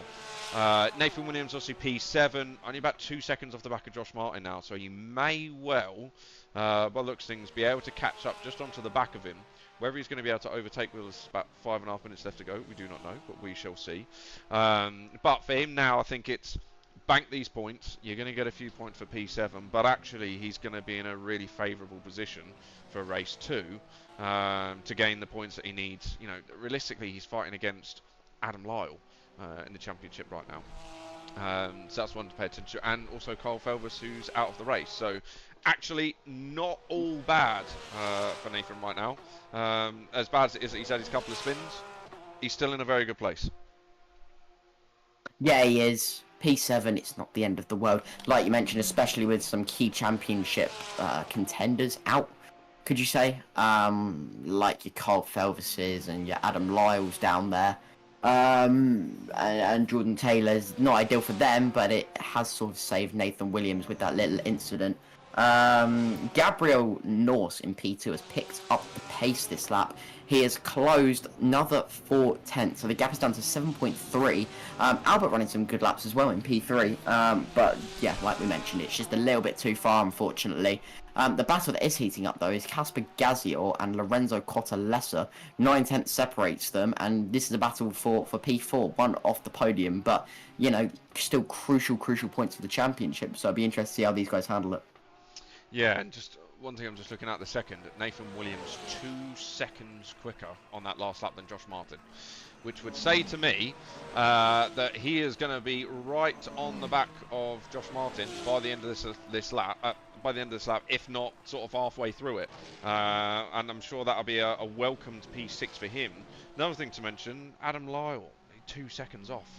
In terms of lap times, if we look based on last week, where he was lapping about 2.5 seconds quicker a lap, he's now 2 seconds a lap slower. So clearly not finding his feet with his setup and not quite got it dialed in for Spa. But I'm sure he's going to be looking now towards that front row start for race 2. Certainly. Yeah, you could find he's just poodling around really. It's not really a race for him, but yeah, like you mentioned, probably not finding something. He was a little far off as well. In qualifying, these drivers are now pushing their cars to the absolute limits with 3 minutes to go, trying to pick up any pieces that they can. Like I mentioned, Nathan Williams really closing up onto the back of Josh Martin, a little wide of the apex, and now he has got a Porsche, a HFT Porsche right in his mirrors. Of Nathan Williams, which must be a little intimidating. And yeah, the battle is on now. The battle is on. Nathan's got to be smart with this. He doesn't want to be involved with any more incidents, even though none of them have been through the fault of his own. It just doesn't really look good or feel good when you're involved in this amount of incidents. So yeah, he's pressing on, and I have to say he's done a really good recovery drive here. Potentially a little, inner real life driving coming out there. Just staying nice, calm-headed, relaxed. But still absolutely rapid as always, which is awesome to see. Third fastest lap of the race, and he, with all of his troubles as well, potentially a little bit of damage, which is awesome. Is he going to go to the inside here? He's a little bit too far back, but he is all over the back of Josh Martin now. Josh Martin goes in wide. Nathan Williams with a cutback. He's used the sausage curb, not getting the drive off. Nathan Williams is now pulling alongside the Ferrari. With the ballast though, the Ferrari gets back in front. Look at that, the speed differential is crazy. Is he going to cut back to the inside for the move? No, he's not. He's going to break deep. He's going to go in deep. He's going to go for the wide line, get the cut back. Beautifully played there, and now he has the drive to Eau Rouge. Will he go for it at Eau Rouge or will he wait? I think he's trying to wait, but Josh Martin is almost forcing him to go to the outside. So Nathan Williams backs off very, very sensibly there, but he is now tucked up right behind for the Camel Straight. We go up the hill, we rise across the curb. Nathan Williams with a great run there. He's in the toe, he's gaining, he's gaining, he's gaining, he's gaining. We're getting closer, getting closer, getting closer. Is it going to be enough? He's flashing, and he's going to pull to the outside now. He's going to force Josh Martin in deep. Go deep, but once again, Josh Martin has it covered. He's going to go to the outside here. No, he's not. He's going to slot back in. Josh Martin with a very big sideways moment there. Little dab of the brakes from the Porsche. He's got the run. Is Josh Martin going to cover it off? Is Nathan Williams going to think about it? He's not. So, yeah, a great drive from Josh Martin here, fending off your championship leader. Mega. It's a good battle, and one thing I did notice, just at the start of a Rouge, obviously, last thing that Nathan wanted to be is right on the bumper of Josh Martin as he now looks to the inside. And this is going to be the opportune moment for him to make the move. As he dives up the inside. Josh Martin gives him a bit of room. Nathan hugging it all over the curb. Josh Martin goes a little wide just to give him room, but he's made that move stick. Now it's down to Nathan to pull away now and get out of the toe of the Ferrari. But one very interesting thing that Nathan did do is he didn't want to be right on the back of Josh Martin going through a Rouge, because he's going to stunt all of his speed. He's not going to get the toe that he wants. If anything, he's going to push Josh Martin along, or not be able to get alongside him, especially with the straight line speed that Ferrari had. So he backed off just at the start of the Rouge before he went up the hill and just gave it a little bit of space. I think mistimed it a little bit and gave it a little bit too much space, and that allowed Josh to sort of pull away. But smart thinking, a lot of strategy going on in this race. Not only you've got to drive these cars, you've got to think about 1,000,001 things at the same time. But Nathan Williams has made that stick, and away he goes as he now chases after P5. But realistically, I think he's going to be too little, too late for that one, as Nicky Taylor is now running on his final lap, and you've got to say 9 seconds out ahead. Only he can stop himself now, with Gabriel Norse in P2. Indeed. Yeah, Gabriel with a big gap back, so Nicky Taylor's got this one in the bag so long as he doesn't throw it away, which on the final lap probably will not happen. It'll be very unlikely to anyway. Indeed. But yeah, the Porsche running really well in this race. Top 4 lockout, sorry, before we get to Cotalesa in P5, and then Nathan in P6. So yeah, almost a top 5 lockout there, which is incredible. Lorenzo with a purple sector 1, interestingly. So they're all still pushing on, trying to regain any positions that they possibly can. Because I've realised why he's done a purple sector, because he's all over the back of Casper Gazior now, trying to go for P4. He's tucked right in there. So close. Casper getting a good drive out of there. Porsche versus Ferrari for the rest of the lap. Who will come out on top? It'll be interesting to see. Lorenzo with 21 kg and only Casper with 6 kg of ballast. So that Ferrari is going really well considering the circumstances of the weight in that car. And Gazior goes round. Nathan Williams will go past. He's gaining. He's going to do it. He's gaining. He's to the outside. Does he go around the outside? He doesn't. He thinks better of it, but he's going to set him up in a really nice position to come around the long left-hander before the last corner. If he can just get the drive out of here, but we need to cut across now to Nicky Taylor, who's going to win this one by a country mile, and does it in style too. As you see him round the final corner now. We'll cut back in just a second to Nathan and Gazior, but Nicky Taylor wins the first race here at Spa, with Gabriel Norse round in the final corner as well, as he goes round and loses P2 there to Henriksen. Let's go across to Gazior and Nathan Williams. Nathan Williams going round the outside of him. What a move this will be if he can make it stick. He's up and he's taken the inside and he makes it stick, and Nathan Williams takes P5 away from him on the last corner. And what a move that was to make that stick, and cracking stuff for him. So Gabriel Norse rounds out the top 3. Henriksen, Bell, taking P2 away, and I'm sure he's going to be incredibly happy with that one. Cotalesa P4, and then Nathan Williams with a stunning recovery drive there to take P5. Brilliant move there. Pinched him on the inside, broke leg, got him around the outside, had the inside. Absolutely fantastic. This is what racing is all about. Nicky Taylor with the win. Albert in a really good P2 there. Solid effort. Nathan, obviously P5, good recovery drive. Cotalesa got under the radar with a good P4. Josh Martin with a good P7. And now it's all to play for the reverse grid. So we'll let the drivers return back to their pit garages and cool themselves off a little bit before some post-race interviews. We'll see you straight after this outbreak. What is going on, guys, and welcome back to Nerd PC Turbo Tech Reviews. Now today is something a little bit different. Normally we do just reviews on a single item, but today we're going to be showing you guys what you can expect from Nerd PC. Nerd PC is a bespoke building company where you can get absolutely any sort of style of gaming PC, office work PC, retail, or even for school work. This PC here demonstrates how small they can be, but yet still pack an absolute powerful punch. So from such a small computer like this, you may be worrying about heat, but these fans inside of here keep it absolutely ice cold as well as quiet. Now listen to this. Nice and quiet. Beautiful. Now we build completely different style of computers. Like I said, from this little one up here, it's all down to you. You get to decide on which case you want to use. You get to decide if you want it all flashy and RGB. You get to decide whether you want it completely plain and black. Remember, we did the hard part of figuring out which components work best for you for your value for money, but you get to decide on how it looks.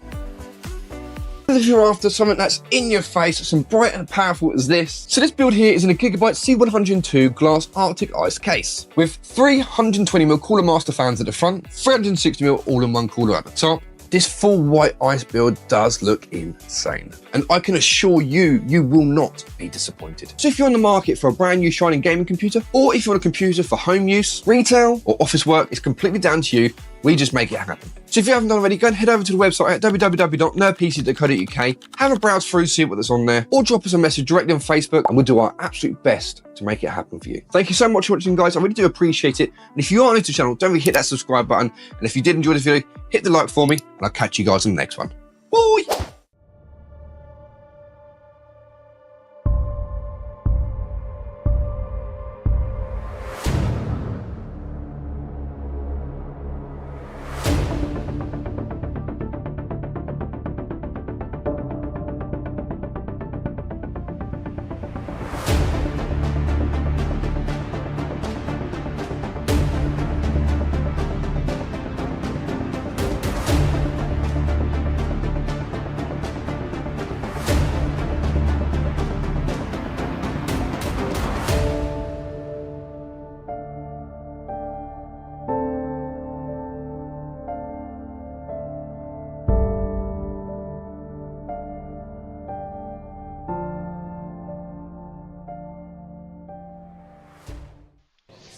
Hello and welcome back after an exhilarating race there with a few spinners, a few crashes, people exiting stage left, stage right, over the fence, under the track, absolutely everywhere. But we have our top 3 in attendance here for our race interviews. And first and foremost, in P3, Gabriel, what an absolute stunning drive on your first appearance here at Phoenix.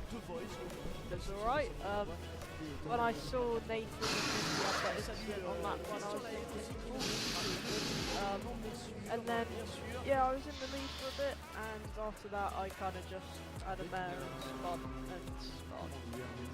My tyres were so hot, so, yeah, it was alright at the start, and then at the end it was a little bit all over the place. We did see that. Do you know, we were singing your praises on the stream and thought, what a phenomenal drive. And look, it's not to be sniffed at. Obviously P3 on your first arrival here at Phoenix and first time in these Porsches, because these tyres on the Porsches are a little bit tricky, aren't they? Yeah, I mean after about 15-20 minutes they just fully go off and you're just squirming for any grip. So it's quite spicy. It is, say the least. And look, did you think for a moment there that you might have had a sniff at Nicky, because you two were tussling for lap times? One of you would set a faster lap time than the other, and the next lap it would be role reversal, and it was like that for most of the race until your spin. So did you think you potentially could have taken him? I think if I hadn't had that first spin, then maybe, because after that my tyres were just fully gone. But equally, he is a lot quicker than I am in quali trim, and I was just kind of waiting for him to go past and sail into the distance. Well, he did, unfortunately for yourself, and obviously with that spin on the last lap, last corner, that must have been frustrating. But don't knock yourself too much, because even towards the end, you were still pumping in quicker times than him. So hey, look, it's P3, an absolutely cracking drive from you. And just finally, is there anyone you wanted to shout out on the stream? Probably Sim Demon, they spy my rigs, and my dad. So, yeah. Happy days. Awesome stuff. Well, look, congratulations on a P3. Reverse grid now. I'll say that again. Reverse grid race now. God, that's a tongue twister. Are you looking forward to it? Yeah, I like a reverse grid. I always like making my way through, so hopefully it'll be a good race. Happy days, happy days. Well, look, I'll let you get off and get yourself ready, and potentially be speaking to you in race 2. Yep, thank you. There we have it then. Gabriel there with a absolutely stellar P3 on his first race here at Phoenix.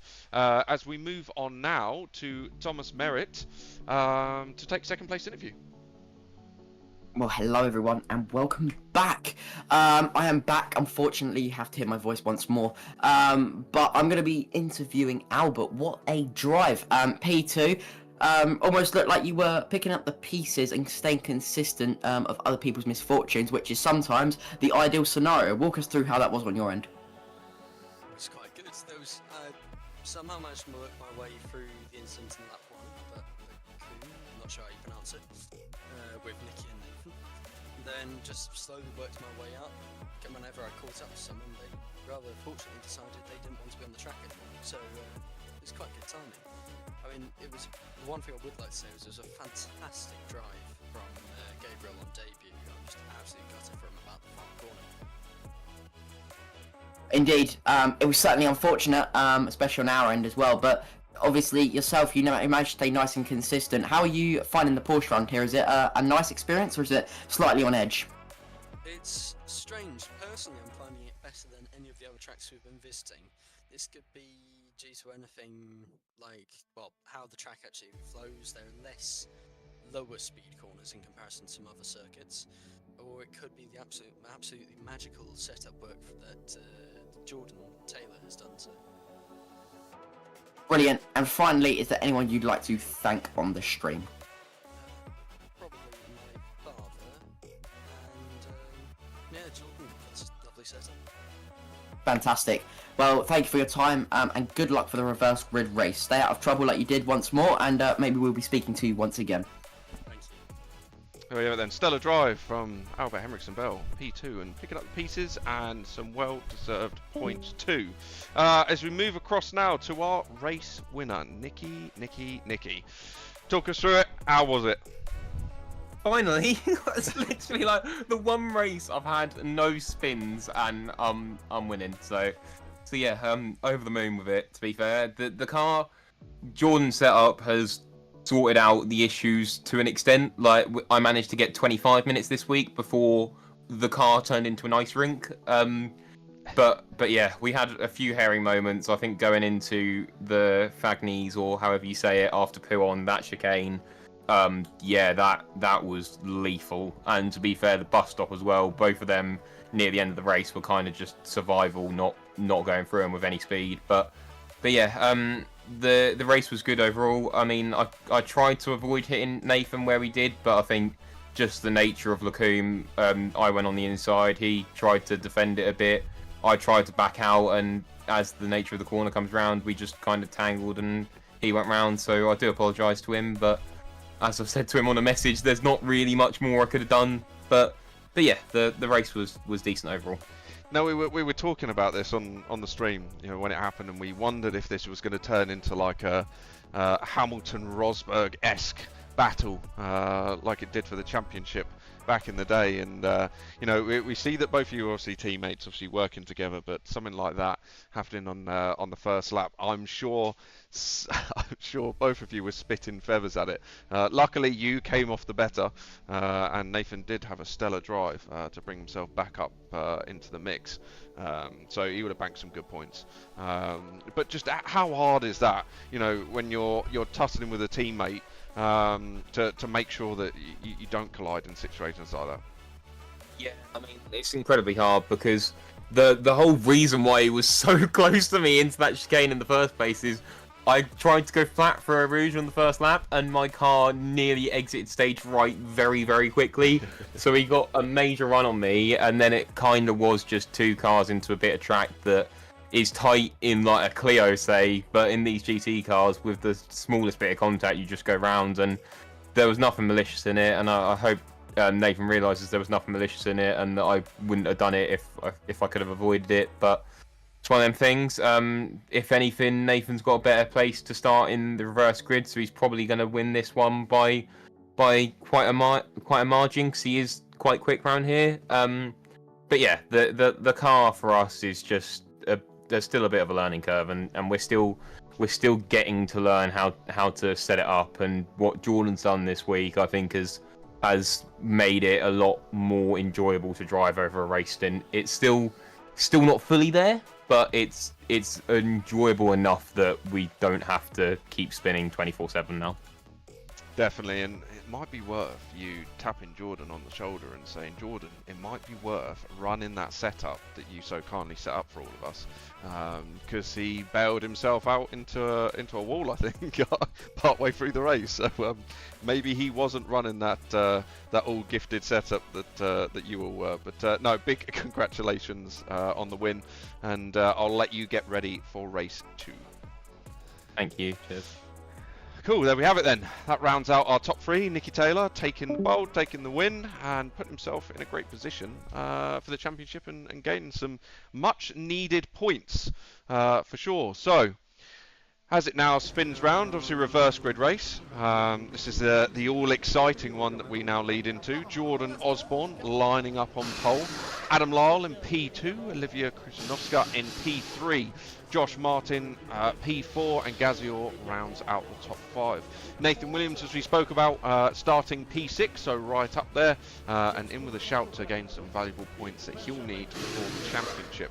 Cotalesa in P7 after a stunning drive from him in race 1, and then Gabriel Norse, podium sitter, rounding out the top 8. Henriksen P9 and Nicky starting P10. Jordan Taylor makes his return, hopefully with his setup in tow this time, starting P11. Katrikala P12. Carl Felvers starting down in P13, so some work for him to do. And that rounds out the grid. So, obviously, Thomas, I wouldn't put it on you. Obviously, you know it's the way that it goes. I do the second race, you do the first. It's just the way that it goes. Who's your money on? I'm going to put it on Nathan Williams. Okay.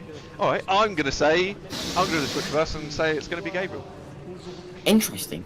Oh yeah. Interesting. Oh yeah, he had the pace. He had the pace. He did. But as the clock ticks down now, we will wait for the start lights to illuminate and get ready for the start of this race. Be interesting to see how many drivers manage to make it through the first corner unscathed, or is it going to be pure carnage as it was in the first? So the lights have now illuminated. We have 1, 2, 3, 4, 5 and 6 lights illuminated now, and we are off, and it's a great start there from Jordan Osborne covering off the inside. Looks like everyone's got away pretty cleanly. Adam Lyle looking to try and make the move. Olivia diving up the inside of Adam. I'm sure that wasn't meant to happen, and Olivia going round and putting herself in a difficult spot there, so not a great start from her, but it was an opportunistic move. Nathan Williams already up into P3 and Josh Martin P4. You see Adam Lyle now all over the back of Jordan Osborne as we go up a Rouge, and you're going to say he's going to slip straight into the toe of his car, and Adam Lyle's got a point to prove here. He needs to bank these points that he needs, so we're probably going to see him overtake him pretty quickly as he does. Jordan Osborne moves to the left hand side, he's not even going to fight it, and Adam Lyle takes the lead, but that has now allowed Nathan Williams, absolutely sensational move, dive bomb straight up the inside, up into P2, and he's going to say thank you very much for that, as we see Josh Martin as well in P4 has made an absolutely stellar move. And getting caught up with Gabriel Norse, and I think actually now Josh Martin getting stuck in the thick of it, which he has been, but Gabriel Norse up to P4, Nathan Williams up to P2. A great start from everyone there, better, nice and clean compared to race 1.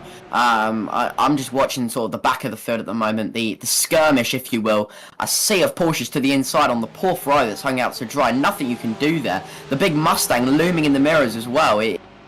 It must be said, it's so tight between everyone. At the front of the field, though, is that Jordan? No, it's not. It's Adam that leads, and someone has gone round. It's Jordan Osborne, unfortunately. Yeah, it sucks. It really does, especially at the start of a race. But he has 28 minutes to recover, so we will wait and see. But yeah, there's a big train, and a few have broken off, luckily. But maybe not for long. You know, people could work together. We will wait and see. Well, indeed. Absolute carnage in the mid-pack there. Everyone dicing for position. Josh Martin's been P6, P3, P4, P7, P8, and he's back in the thick of it and back up to P5. So they're all trying to go 3 abreast through the long left-hander. That hasn't happened. Jordan Taylor has exited stage right and off the track, so he's gone flying off. Josh Martin's holding the inside now and taking P4 from Carl Felber. So Carl Felber says, no, thank you, you're not coming through there, and pushes Josh Martin off wide. So 3 into 1 didn't go, but that has allowed Nicky Taylor up into P4, and I'm sure he's going to be plenty happy enough with that. As we see Nathan Williams overtaking Adam Lyle into the first corner. Great move from him, and what a dive through the pack that he's had to put himself back up on the top step, exactly where he needs to be. But Adam Lyle now right on his tail, and let's just see if Adam can make the move on him down the straight. I'm going to say that toe is going to be plenty strong enough. I'm going to put him in a great position to get by. There was a huge shunt at Eau Rouge. I'm afraid to say there's a Porsche that has gone off in a big way. I don't know who it was. Carl Felvis is going slow on the straight. I don't know. I think it was potentially Carl Felvis. Yeah, he managed to hold it though, so good stuff from him. Adam Lyle, though, made the move. Big hit into the wall. Oh, Carl going very wide into the gravel, I think that is. It just goes from bad to worse for Carl, doesn't it? It really does not have any luck whatsoever. Another Porsche bouncing through the gravel and onto the grass there. Really not ideal. And there's a Ferrari exiting stage left that was. Was that... Was it Martin? It was Martin. Oh, it's carnage at the beginning of these races. It's definitely exciting for the commentators and the spectators at home. Fantastic to watch. And the likes of Captain Carlo and... Yeah, it just clip that inside curb. Just that inside curb, and it just bounced the car around, and that's going to be one for Josh to forget, but unlucky for him. But what we didn't see there is Adam Lyle being overtaken by Gabriel Norse, and up into P2 he goes, and you know, I don't know, you betted on Nathan, I betted on Gabriel. I mean, I'm not saying anything. I'm going to let this one play out, but this could be a really good battle between the two. Let's leave them to their own devices, shall we? Let's not give any favours. Yeah, Adam slightly dropping off in the fry, but still in a great position in P3. Nicky Taylor now flashing the lights. One person we have forgotten about is Nicky Taylor with some mega pace. He's and has the leaders in his sights. This is going to be an interesting one to watch. Carl Felvis dropped back a little bit, but is still in the race and in the hunt, so he will still be pushing on as hard as he can.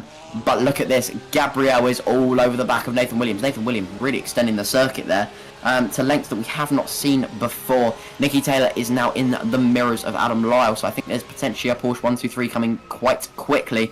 But here we go, 25 minutes and the leaders have already broken away, and this is what I think we're in for the rest of the race.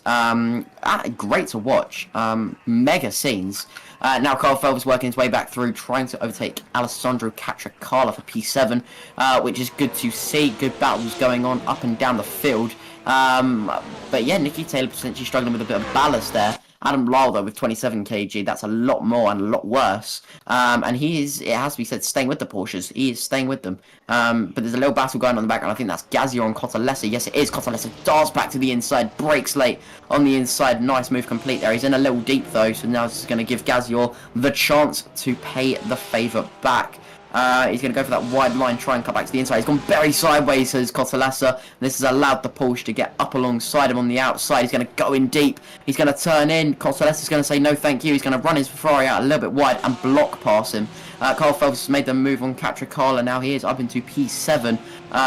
So yeah, battles raging on up and down the field. Nicky Taylor still roughly on the back of Adam Lyle. He has gained a little bit, but the battle is still on and definitely not over. Cottalessa, interestingly, with the purple sector 1, but he would have lost some time due to battling. So yeah, it's good.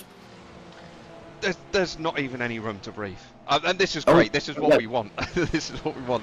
There's great battles up and down the field, and this is what the reverse grid races bring into this sort of racing, which is absolutely fantastic.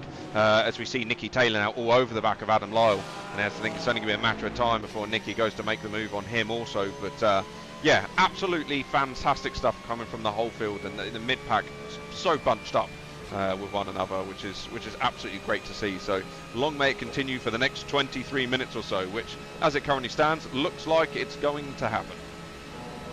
Indeed, it's really close between our two bets, isn't it? Between Gabriel and Nathan. Gabriel all over the back. Here we go. Nicky Taylor pulls to the outside on Adam Lyle. Adam Lyle on the curb. Nicky Taylor has no way through, although he's going to final corner, and he's going to get so much of a better drive. Pulls up alongside Adam. Here we go, Fry versus Porsche on the main straight. A little door bang there from Adam Lyle to say you are not coming through as easy as you would like. He blocks to the inside. Nicky Taylor pulls out to the outside. See that balance coming into effect, but Nicky breaks late. He's going to rotate the car in nicely, and he's going to get the exit they need. And now he's going to be in the toe all the way down the hill through a Rouge, up a Radion, and then down the Camel Straight, which is going to be awesome to watch, because I think we may have a little move to the outside potentially, as Adam is going to be smart to the move. Yeah, and we'll keep an eye on this at the moment. I'm also just keeping an eye on the gap between Gabriel and Nathan, down to 4 tenths now. So those two keeping each other sweet. Adam Lyle on full defensive mode in that Ferrari, and look at the toe. Adam actually hitting the brakes a little bit there, so I'm not sure what was going on. As Adam runs right out wide, out brakes himself, and runs into the side of Nicky Taylor, which has allowed Cottalessa and Gazior right onto the back of this pack. I'm sure that might be one for the storage review. Whether that was intentional or not, or maybe just a rest on the brake pedal, we're not sure, but I'm sure we will find out. But as it stands, Adam Lyle bunching everyone up behind. This has allowed Carl Felvis into the mix. It's allowed Catracala into the mix. Gazior now dropping down, and he's spun out. So not great for him, and he's dropping down the pack, but that promoted Carl Felvis up to P6. An absolute train going on behind, but we will just cut to Gabriel now, that's only 2 tenths behind Nathan Williams, and battling for P1. An absolute cracking battle between these two. There's a cracking battle down the back of the grid. It's going absolutely everywhere, which is fantastic to see. Looks like at the moment Gabriel was just holding tight. I think he knows he's got the pace on back of Nathan, and I think, you know, potentially just trying to extend that out. They are 6 seconds ahead, but as it looks now, Carl Felvis has just made the move on Cottalessa as well, so he's going to be chasing after Nicky Taylor. Adam Lyle getting it sideways on the exit, and now Nicky Taylor looking to make the move. Adam Lyle running Nicky right off the circuit, and almost pushed him off the track. So that's going to be one for the stewards, I think, to have a look at as well. But very aggressive defending is now Carl Felvers has overtaken Nicky Taylor through that long left-hander, and barrage of cars now all line and stern to each other. I don't know where to look, but as it stands, Adam Lyle was holding the whole pack up. At what point is he going to give up the ghost and say, actually, you know what, I just let these two go? But as we see that, Gabriel has just made the move on Nathan Williams into turn 1 and has taken pole away from him. We missed that one, but as they come for a rouge, is Nathan going to make the move stick again? Don't worry, I'm coming on back. Don't you have no fear about that. For Porsche looming in the mirrors of the other Porsche now. He is tucked up right in the toe. Maybe it was a mistake from Gabriel going so early, because now he's invulnerable to the toe. He's not going to defend it. Nathan going to pull to the inside and retake first place. Who's going to be deepest on the brakes, though? They brake at the exact same point. Nathan potentially releasing the brakes ever so slightly there, and he's back into the lead once more. So, yeah, great battle there. As we look a little bit further down the field, we've probably missed 101 things because there's just so much to catch up on. Straight into the side of Nicky Taylor. Yeah.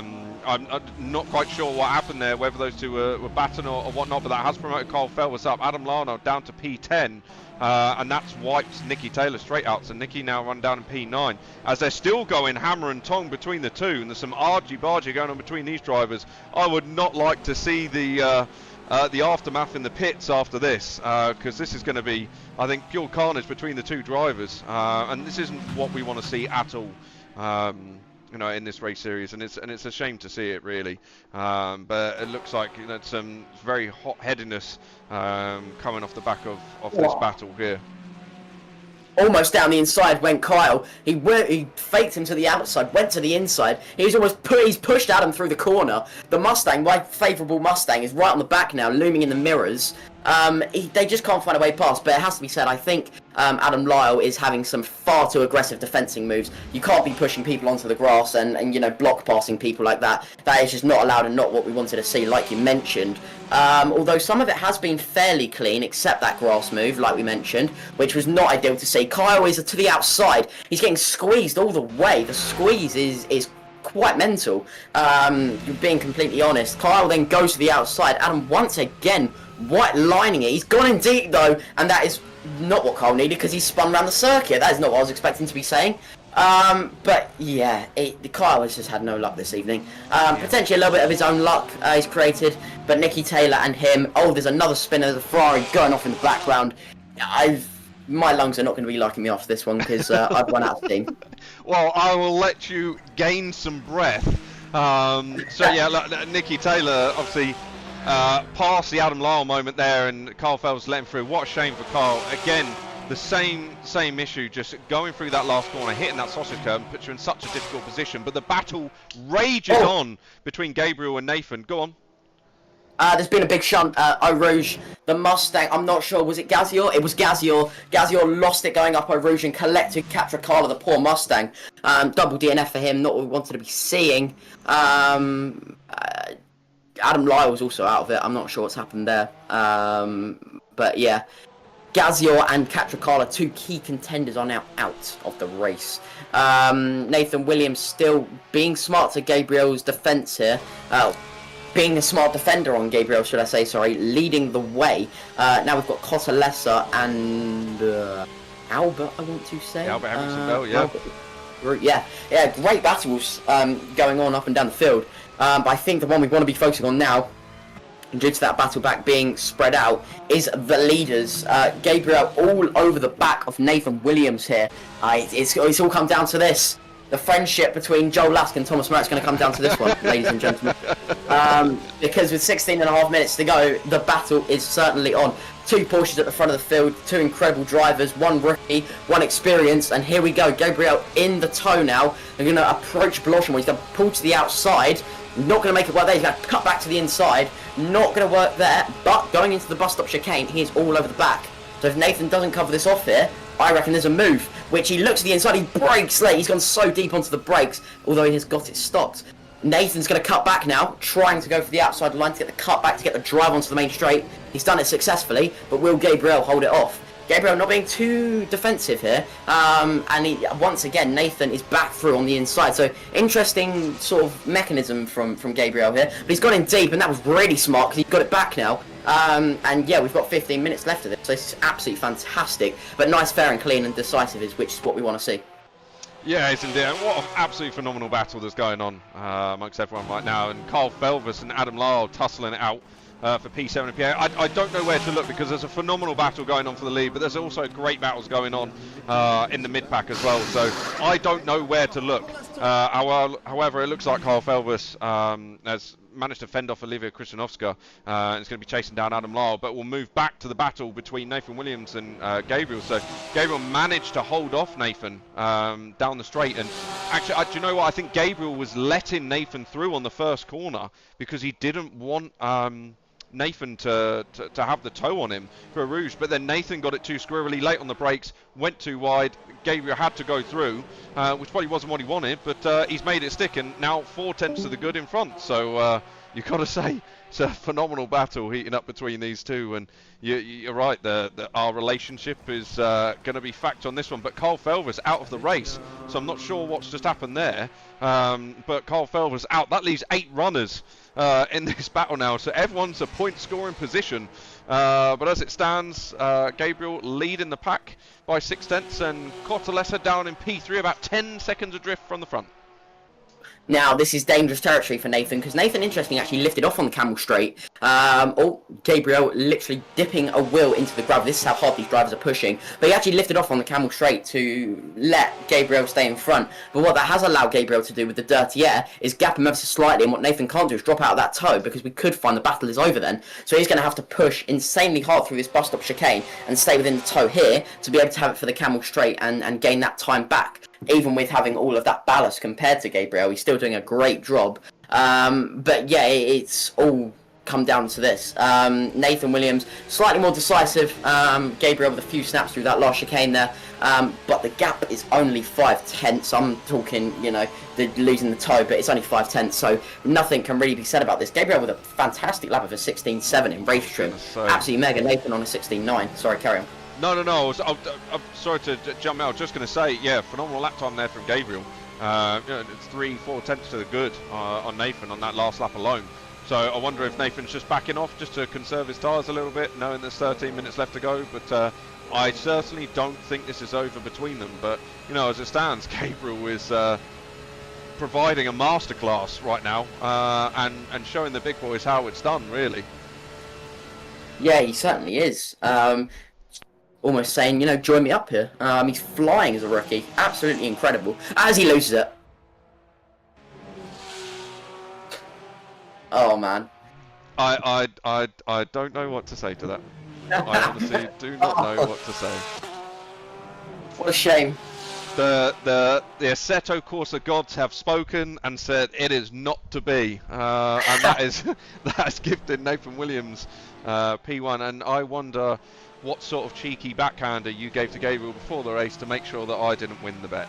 I'm sure you've got his PayPal. Oh man, that's never what we want to see. We wanted to see a good battle towards the end, but I think we are still going to have a battle between himself, Lorenzo, and Albert P2. Gabriel is definitely overheated his tyres because he's running ever so slightly wide there as well. So yeah, it's going to take him a few laps of smooth driving to get back within the operating window of the tyres. I'm sure he can do it though with being as experienced as himself. Nathan here has just got to conserve and get the gap he needed. He's a bit like Nicky Taylor's position in race 1. But yeah, Cortolessa pushing on now. He's got minimal ballast. Gabriel's got minimal ballast. So yeah, let's go. I think we've got a moment to breathe now, just for a moment. Anyway, I mean, Gabriel and Lorenzo Cortolessa are within a second of one another, and Henriksen's chasing from the rear. But yeah, that's given Nathan a fair amount of breathing room, which I'm sure he's going to be incredibly happy for. But don't count your chickens just yet, because that last corner seems deadly to a lot of these Porsches, and it only takes one wrong move. And Nathan could be the one spinning around as well. And then the bet's back on. I think as it stands, I think got this one wrapped up with 11 minutes left to go. But one interesting race it's been. A number of DNFs, 5 DNFs now in this race alone. But I think it just goes to show how difficult this track is. I mean, everyone's battling that hard. Contact, I think, is inevitable. But yeah, as it currently stands, Nathan Williams rounding out the pack in P1 with Gabriel Norse in P2 and Cotalessa one in P3. Yes, indeed. Cotalessa is now all over the back of Gabriel. It's going to be a good battle here, I think. Nathan Williams with 9.2 seconds to the advantage. Nicky Taylor down in P5. And Adam Lara following in Hopsute in P6. So, yeah, it's interesting. It's very, very interesting. But, yeah, even with the couple of spins that he's had, Gabriel on his rookie on for 2 second places. Incredible. Really, really good job, and I can't give him anything but praise. Cotalessa is going to pull to the inside now after a little gravel dip there, and he's going to get the move complete, but I don't think that battle is over. Gabriel is going to be well within the toe, and we know that Porsche is effective around here, so let's wait and see what happens, and Albert is there to pick up the pieces if needs be. He is indeed, and what some pieces it will be for him to pick up, and I'm sure he's just hanging back on this one, and thinking, you know what, I could get myself a podium here. 9 minutes 50 left to go of this race, and if everything works out exactly how he wants it to play out in his mind, these two are going to go spiraling off together, and he's going to say, thank you very much, I'll take P2. Yeah, indeed, that is what they want, but I don't think it's going to be that easy somehow. I don't think it's going to be that thing to easy. pay attention to, though, Josh Martin all over the back of Adam Lyle right now. So we're going to cut to this and just have a look and see how this battle's progressing between the two Ferraris. And Adam Lyle holding him off at the moment. Olivia Krzyzanowska just waiting in the wings behind and driving a stellar race. At the end of the day, she may well be last, but to gain any points, you've got to finish. And that is what she's doing right now, and actually holding her own and sticking with the likes of Josh Martin and Adam Lyle as well. So incredible stuff from her. See Josh Martin now looking for a move, and Adam Lyle braking late. He's going to pull off the same move I think that Kyle tried to do, and goes up the outside, round onto the inside and gets a move done. Hangs Adam Lyle out to dry and stops him getting the run and the momentum. He's going to look to go defensive, and I think he's probably going to let Adam go through on this first corner if he plays his strategy right, breaks a little bit early, and Adam Lyle dives up the inside. He does. That's perfect for Josh Martin now if he can just tuck him behind. As soon as they go up a rouge, he's going to have that toe that he needs, just needs about a car length behind, and that's going to put him in perfect position to gain the toe and draft him down that straight. Yes, it's exactly what he needs. Say that, oh, man. I think I should end my commentating career right there, because Josh Martin's car is definitely toast. His steering wheel is 90 degrees to the right. I would say that is race over for him. However, I will give him props because he's still going for it, even with a wheel as wobbly as that. Well, you have to give him credit for that, don't you? That's a win on its own. Yeah, it's been a killer, this circuit. Really has been a killer. Nicky Taylor's gone under the radar with a great recovery. I don't know what's happened to Albert. He's dropped down to P5 though, so not ideal for him, but the battle still rages between Cotalessa and Gabriel here. Gabriel dropping off ever so slightly. Nathan Williams extending that gap at the front. Gap is up to 10.123 seconds. So yeah, a great job by him at the front of the field. But this battle for second is not over. That Porsche is extremely strong. Its tyres will start to go off now. I'm not sure about the Ferrari. We haven't interviewed a Ferrari driver yet, but they seem to be pretty good. They've had less incidents, should we say, on their own. So, yeah, we'll wait and see. But, yeah, I definitely think Gabriel's going to have another shot at double P2 here. He's just able to carry so much more speed on the brakes, which is great to see. A lot more decisive at the apex as well, which is good. Nathan, has that gap come down potentially? Yes, it has, 0.6. It looked a little bit smaller, potentially a little incident there. He's just backed off. His middle sector was quite slow, so yeah, interesting there. But yeah, a great battle, and all is not lost for Gabriel. And I'm sure he will definitely be going home tonight. A very happy grid of DNFs, because we're about halfway there as we currently stand with 6 minutes left to go. I think it's survival of the fittest right now. It's who can keep it on the track. I don't know if someone's poured oil down or whatever not, but they're dropping like flies, shall we say. But I know someone that isn't dropping like a fly, and that's Nathan Williams, out in front by nearly 10 seconds. But Gabriel looking like he's cooked his tyres a little bit, and he's just struggling to keep on the back of Cottalessa here. That Ferrari of Cottalessa doing incredibly well in P2, so you must say. He's doing a cracking job. And then Nicky Taylor gaining some valuable points in P4, but again, about 4 seconds adrift from Gabriel. So unless there's another little mistake there, I think Nicky will have to settle just outside that podium position. Yeah, I think he will. He's just gonna have to conserve what he's got. You know, P1 is great in race 1, so yeah, he'll definitely be happy about tonight's performance and a pole as well. But yeah, Gabriel is closing up onto the back of Cottalessa right now. This battle is heating up with 5 minutes left of the race. This race has flown by, probably because of the amount of carnage and racing that's been happening, but that Porsche is all over the back of the Ferrari now, and he's well within the toe, so watch out for the bus stop chicane, because there is a potential side-by-side action incoming. He's well within the toe. That Porsche is gaining, and he's gaining, and he's gaining, and he's gaining. He's able to keep it flat even with the dirty air. You're going to run it out wide. I have a funny feeling that he's not quite going to make his stick, but he does close up on them into that last corner.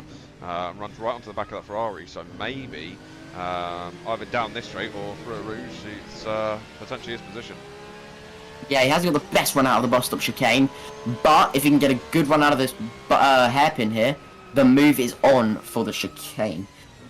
He's ran it in a little bit wide, later apex, nice exit. He's well within the toe, going to be going up the gears now, approaching a Rouge. Hopefully he doesn't have to lift because of the... Yeah, you've got to say as well, it's not like Gabriel's, running off pace either with a 2:17.2, so, it's very reminiscent of race 1 pace, so... yeah, you've got to say, Cottalessa doing an absolutely phenomenal job with 3 minutes left to go in this race. Yeah, really good. Really good to see a Ferrari up there as well. He's doing an incredible job.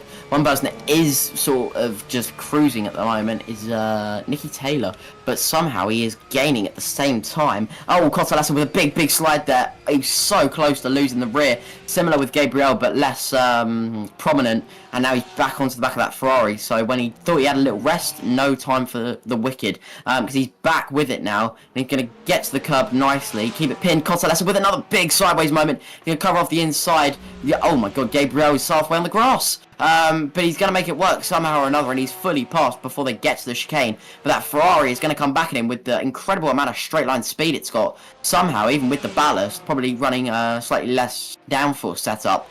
He's run a little bit wide over that curb there. Is there a move? Not quite. He's a little bit too far back. But Gabriel is now going to be feeling the pressure of that Ferrari. He is no longer the hunting, he is the hunted, as he goes a little bit sideways on the exit there. All the while, Nicky Taylor is gaining. I don't think he's quite close enough, but stranger things have happened. Cottalessa now all over the back. He's going to look to the inside. He's gone in ridiculously deep there. He's got it stopped, though, and Gabriel is now on the outside. A little bit of contact when Gabriel goes sideways, but he's managed to keep it all on the straight and narrow, and Cottalessa's back past. So, yeah, really interesting here. Yeah, but all is not lost.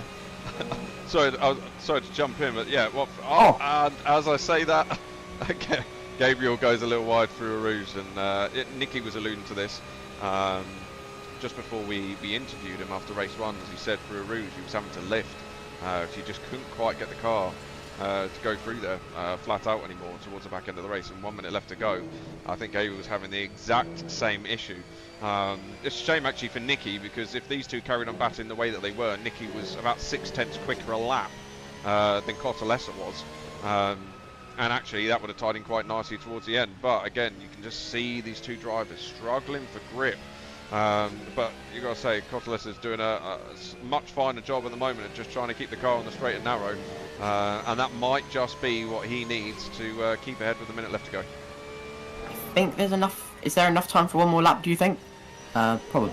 There is, I think, yeah, because Nathan just come in. Yeah, he is. Yeah, I think it's going to be nip and tuck, but I think there's just enough time for one more lap, so it might not be over yet between the two. No, Gabriel is closing up very nicely here to Cottalessa. Still a little gap, But he's definitely quicker through the corners. And Cotalesa's got that advantage on the straight line, but it's whether or not he makes any more mistakes with those big sideways moments he was having. Nicky Taylor, I can now see him in the mirrors on board with Gabriel's car here. He's gaining significantly, but I don't think it's going to be enough unless these guys either have a little incident or they fight ridiculously hard, which currently it doesn't look like they're going to. Oh my... Yeah, I'm not sure what happened there with Gabriel, but you see him, he didn't take the outside line No. like you normally would. He didn't follow it through, he stuck to the inside and actually made things incredibly difficult for himself, and just got an absolute tank zapper on, and that was it. That was game over for him. So difficult one for Gabriel Norse, but I'm sure he's going to be kicking himself for it. But what that has gifted is Nicky Taylor the P3 that he needed. You got to say P1 and a P3 for him. It's looking pretty tidy, but there was enough time for Nathan Williams to cross the line and do one last lap. I think maybe if he'd have timed it just about right, because I think it was nip and tuck, he might have been able to have finished it there and then. But he wants one more lap. Call it a parade lap, if you will. With a 10-second gap to Cotalesa. Let's hope it pays off for him and that car doesn't start doing pirouettes in the middle of the track. Well, I'm sure he'll be smarter to that. Cotalesa a little bit ahead of Nicky Taylor. Nicky Taylor's still gaining. Gained 7/10 on Nathan Williams last lap. So clearly his tyres are not forcing him into slowing down. He's still full push mode for the whole 30 minutes. Which is great to see, obviously, watching these cars being wrangled around the circuit. This Porsche being tested to man and machine's limits. He is gaining on Cotalesa, but I don't think it's going to be enough unless, obviously, there is a big slide or whatnot. But yeah, Nathan, what a drive. 10.5 seconds out in the lead. He's just got to keep it on the straight and narrow now, which he seems to be doing quite nicely. But yeah, that Porsche almost is on rails. And it's nice to see him back up there after a difficult race one, which I'm sure he wouldn't have wanted.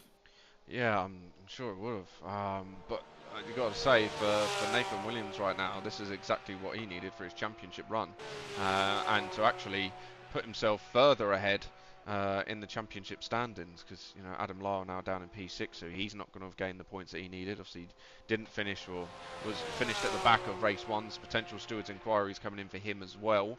Carl Felvis hasn't finished the race, so there's no points there for him. Realistically, this has been plain sailing for Nathan Williams towards the back end of this race. Not quite at the start, because he rounds the last corner. A dominant win here for Nathan Williams in the second race here for round 4 at Spa, with Cotalesa now coming across the start-finish line, taking P2 in the Ferrari to show that the Ferrari has still got it and can still be competitive, with Nicky Taylor rounding out the top 3. So an interesting race, to say the least, with several DNFs, but you must say, a phenomenal race, not only in race 1 but also race 2, and a great night's racing from a lot of these drivers. Yeah, fantastic to watch. Really good consistency from everyone. Obviously, we never want to see the little incidents at the beginning, but they happen, and that's part of racing. But everyone else that managed to finish have done an awesome job. So we'll let them return to the pits, and we will be speaking to them after this short ad break.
Welcome back, and what a round 2 race that was. Lots of ups and downs for drivers, lots of position change, points we did not know where to look, but we are surrounded now by our top 3 from race 2.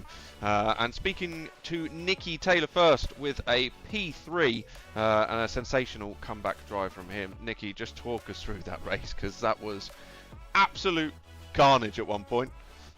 Oh, annoyed is an understatement. I don't think I've said so many swear words in my life under racing a sim or in real life. Like, honestly, the start of the race was kind of okay. Like, the screen freezes around here are a bit awkward, because I think the first whole Eau Rouge and Le Com, I literally had no idea where I was, because I was just screen freezing everywhere. So first lap with all the cars round, I think, was just horrendous for me. But yeah, I then kind of made my way through, got up to P3, and then a certain somebody decided to straight line me. So that was interesting. But yeah, the pace was there. I was like 0.3 quicker than what I was in the first race. So yeah, pace was there. I didn't seem to have too many big moments. I had one going down into Brussels, but other than that, the pace was good, and it's just a shame really, because I could have been up there with Nathan. Yeah, for sure. Let's look to the positives though, right? So, you know, we look at the fact that P1 in race 1, P3 in race 2, and a phenomenal comeback drive from yourself to do so. So you've got to be happy with that, surely. Yeah, I mean, it's been my first week where I've actually come away from the racing and gone, with everything that's happened, I've done all right, because honestly, this car, and for some reason, I don't know if it's I was cursed in Phoenix or what have you, but every single time I seem to spin in a race. So yeah, so to go through a whole night without spinning, it's lovely to see, really. But yeah, I know the pace has always been there, because even in F4 I was fastest in a few sessions, and I was fastest at Hungaroring for most of the night. And yeah, it's just nice to have an evening where all the pace that was there has translated to the racing. And honest to God, I think the only thing I can credit that to tonight is Jordan's setup, because without his setup, I think we would have been gone by about lap 5. Well, I'm sure he will be sending you his PayPal link straight after this interview. You'll also have to get him to do your setups, and maybe you can help him out with some of the spinning that was going on for him. So yeah, I'm sure it works both ways. But look, like I say, look to the positives on this one. An absolutely phenomenal drive from you to come back in race 2, and incredibly well done. It's great to see you up there. P2 in the championship provisionally as it stands, only a handful of points behind Nathan. After race 1, you two's little coming together, does this hot things up for the remainder of the championship? I mean, I spoke to Nathan after race 1 in the chat after the interview, and he was completely fine. I think he understands that it was a racing incident and nothing more. So we'll still be good mates. And at the end of the day, if we can sort the setup up like it was at Spa for the rest of the championship, I would love to say that I can bring the fight to Nathan. I mean, Nathan does say that he doesn't like GT cars. I'm calling complete rubbish. But yeah, it should be good fun, and hopefully we can have some more exciting battles on the stream for the last 3 remaining rounds. For sure. Well, look, big congratulations on P3, and a lovely amount of points coming your way as well for the championship. So look forward to seeing you on the next round. Thank you. Cheers. There we have it then. Nicky Taylor takes P3 in the race, and a bag full of points that he needs for the championship to take the fight to Nathan Williams. But before we get on to Nathan Williams, I'm going to pass over to Thomas Merritt to interview our second place man, Lorenzo Cortellessa. Well, Lorenzo, what a drive. P2, leading the Ferraris and taking the fight to the Porsches. How was that race on your end of things? It was so difficult. I found the setup 10 minutes behind the qualify, so it was very hard. The race was, I don't know, very hard also, because a lot of incident, hard fight, So it was very very difficult. I push over my limit with broken car, so I don't know what can I do with a healthy car. So Brilliant. I'm sorry for my English, but I try. All good, all good. We fully understand and appreciate. Second of all, how did you find the tyres on the Friday? Were they half? Yeah, the Ferrari work the tires very well, but it's very sensitive with the update of the setup. So it's a good car, but it need work. I worked very small, very. I don't work very well, so this is a good race for me. Brilliant. And finally, are you looking forward to the circuit of Silverstone for the next round? We will watch. I like Silverstone, but I think the Porsche we will very strong to beat. Brilliant. Well, thank you for your time and good luck for the next round. And go and get some well-deserved rest. Thank you. See you soon. Thank you. There we have it then. Lorenzo Cotolessa taking a well-deserved P2 and showing just what that Ferrari can do. But now we move on to our Race 2 winner, Nathan Williams. And Nathan, what a drive that was, and a great haul of points for you also. We didn't get to speak to you obviously in Race 1, and you know, maybe we were trying to hot up a bit of excitement between you and Nicky, but apparently you two are all cool about it, so we'll leave it at that. But just talk us through that race.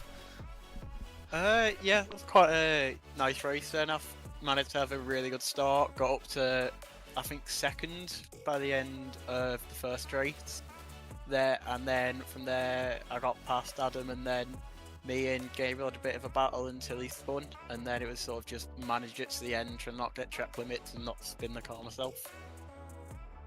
Yeah, and phenomenal stuff. I mean, you were 10 seconds adrift at the end of anyone else, so you could almost cruise it to the end. But you've extended your lead out in front. You've got your teammate in Nicky right behind you, about 6 points adrift.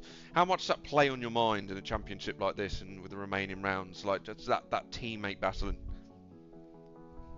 It changes a bit because I know every round we're going in with equal setups, equal cars, so I think it makes it a bit more comfortable because you know it's going to be an outright pace battle. Yep. Because nobody's going to have a setup advantage over each other, so it should be a good rest of the season. So no team orders, no letting each other through. I think it's just going to be a battle to see who can be crowned victor, I suppose. Yeah, I think hopefully a bit less moments in the first race when they're just trying to keep the battle in a bit cleaner than we normally would because we're teammates, but just yeah, no team orders, just sort of every man for themselves in the race. Well, it was great fun to watch, I must admit, and I'm sure the viewers at home enjoyed it thoroughly as well. Just before I let go, is there anyone you want to shout out on the stream? Yeah, I'd like to shout out my family as well as my sponsor, PV Williams, and then also DKMS, who are a charity we're supporting. Amazing stuff. Thank you very much, Nathan. What an incredible win that was, and look forward to seeing you in the next round. Thank you. So there we go then, Nathan Williams with a sensational win there and some amazing points banked for him and for his championship fight. As we move on now to Silverstone next week, and an iconic British track that it is. Thomas, you've got to say, Porsches are probably going to look incredibly good around there, but I wouldn't say that the Ferraris are going to be too far out of touch.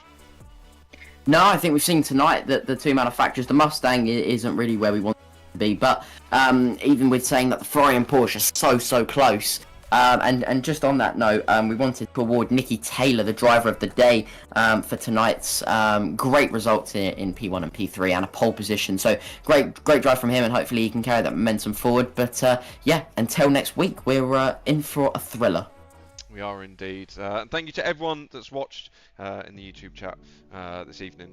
It's been great to have you on board. If any of you are interested, Phoenix Sim Racing are running a team in the Nürburgring, Nordschleife, sorry, 24-hour this weekend on iRacing. That'll be broadcast live on YouTube and on Twitch for you to see, and we'll be posting links out for you to come and watch and cheer the team on throughout the grueling 24 hours that it will be with drivers up at all hours. But until next week, that's it from us.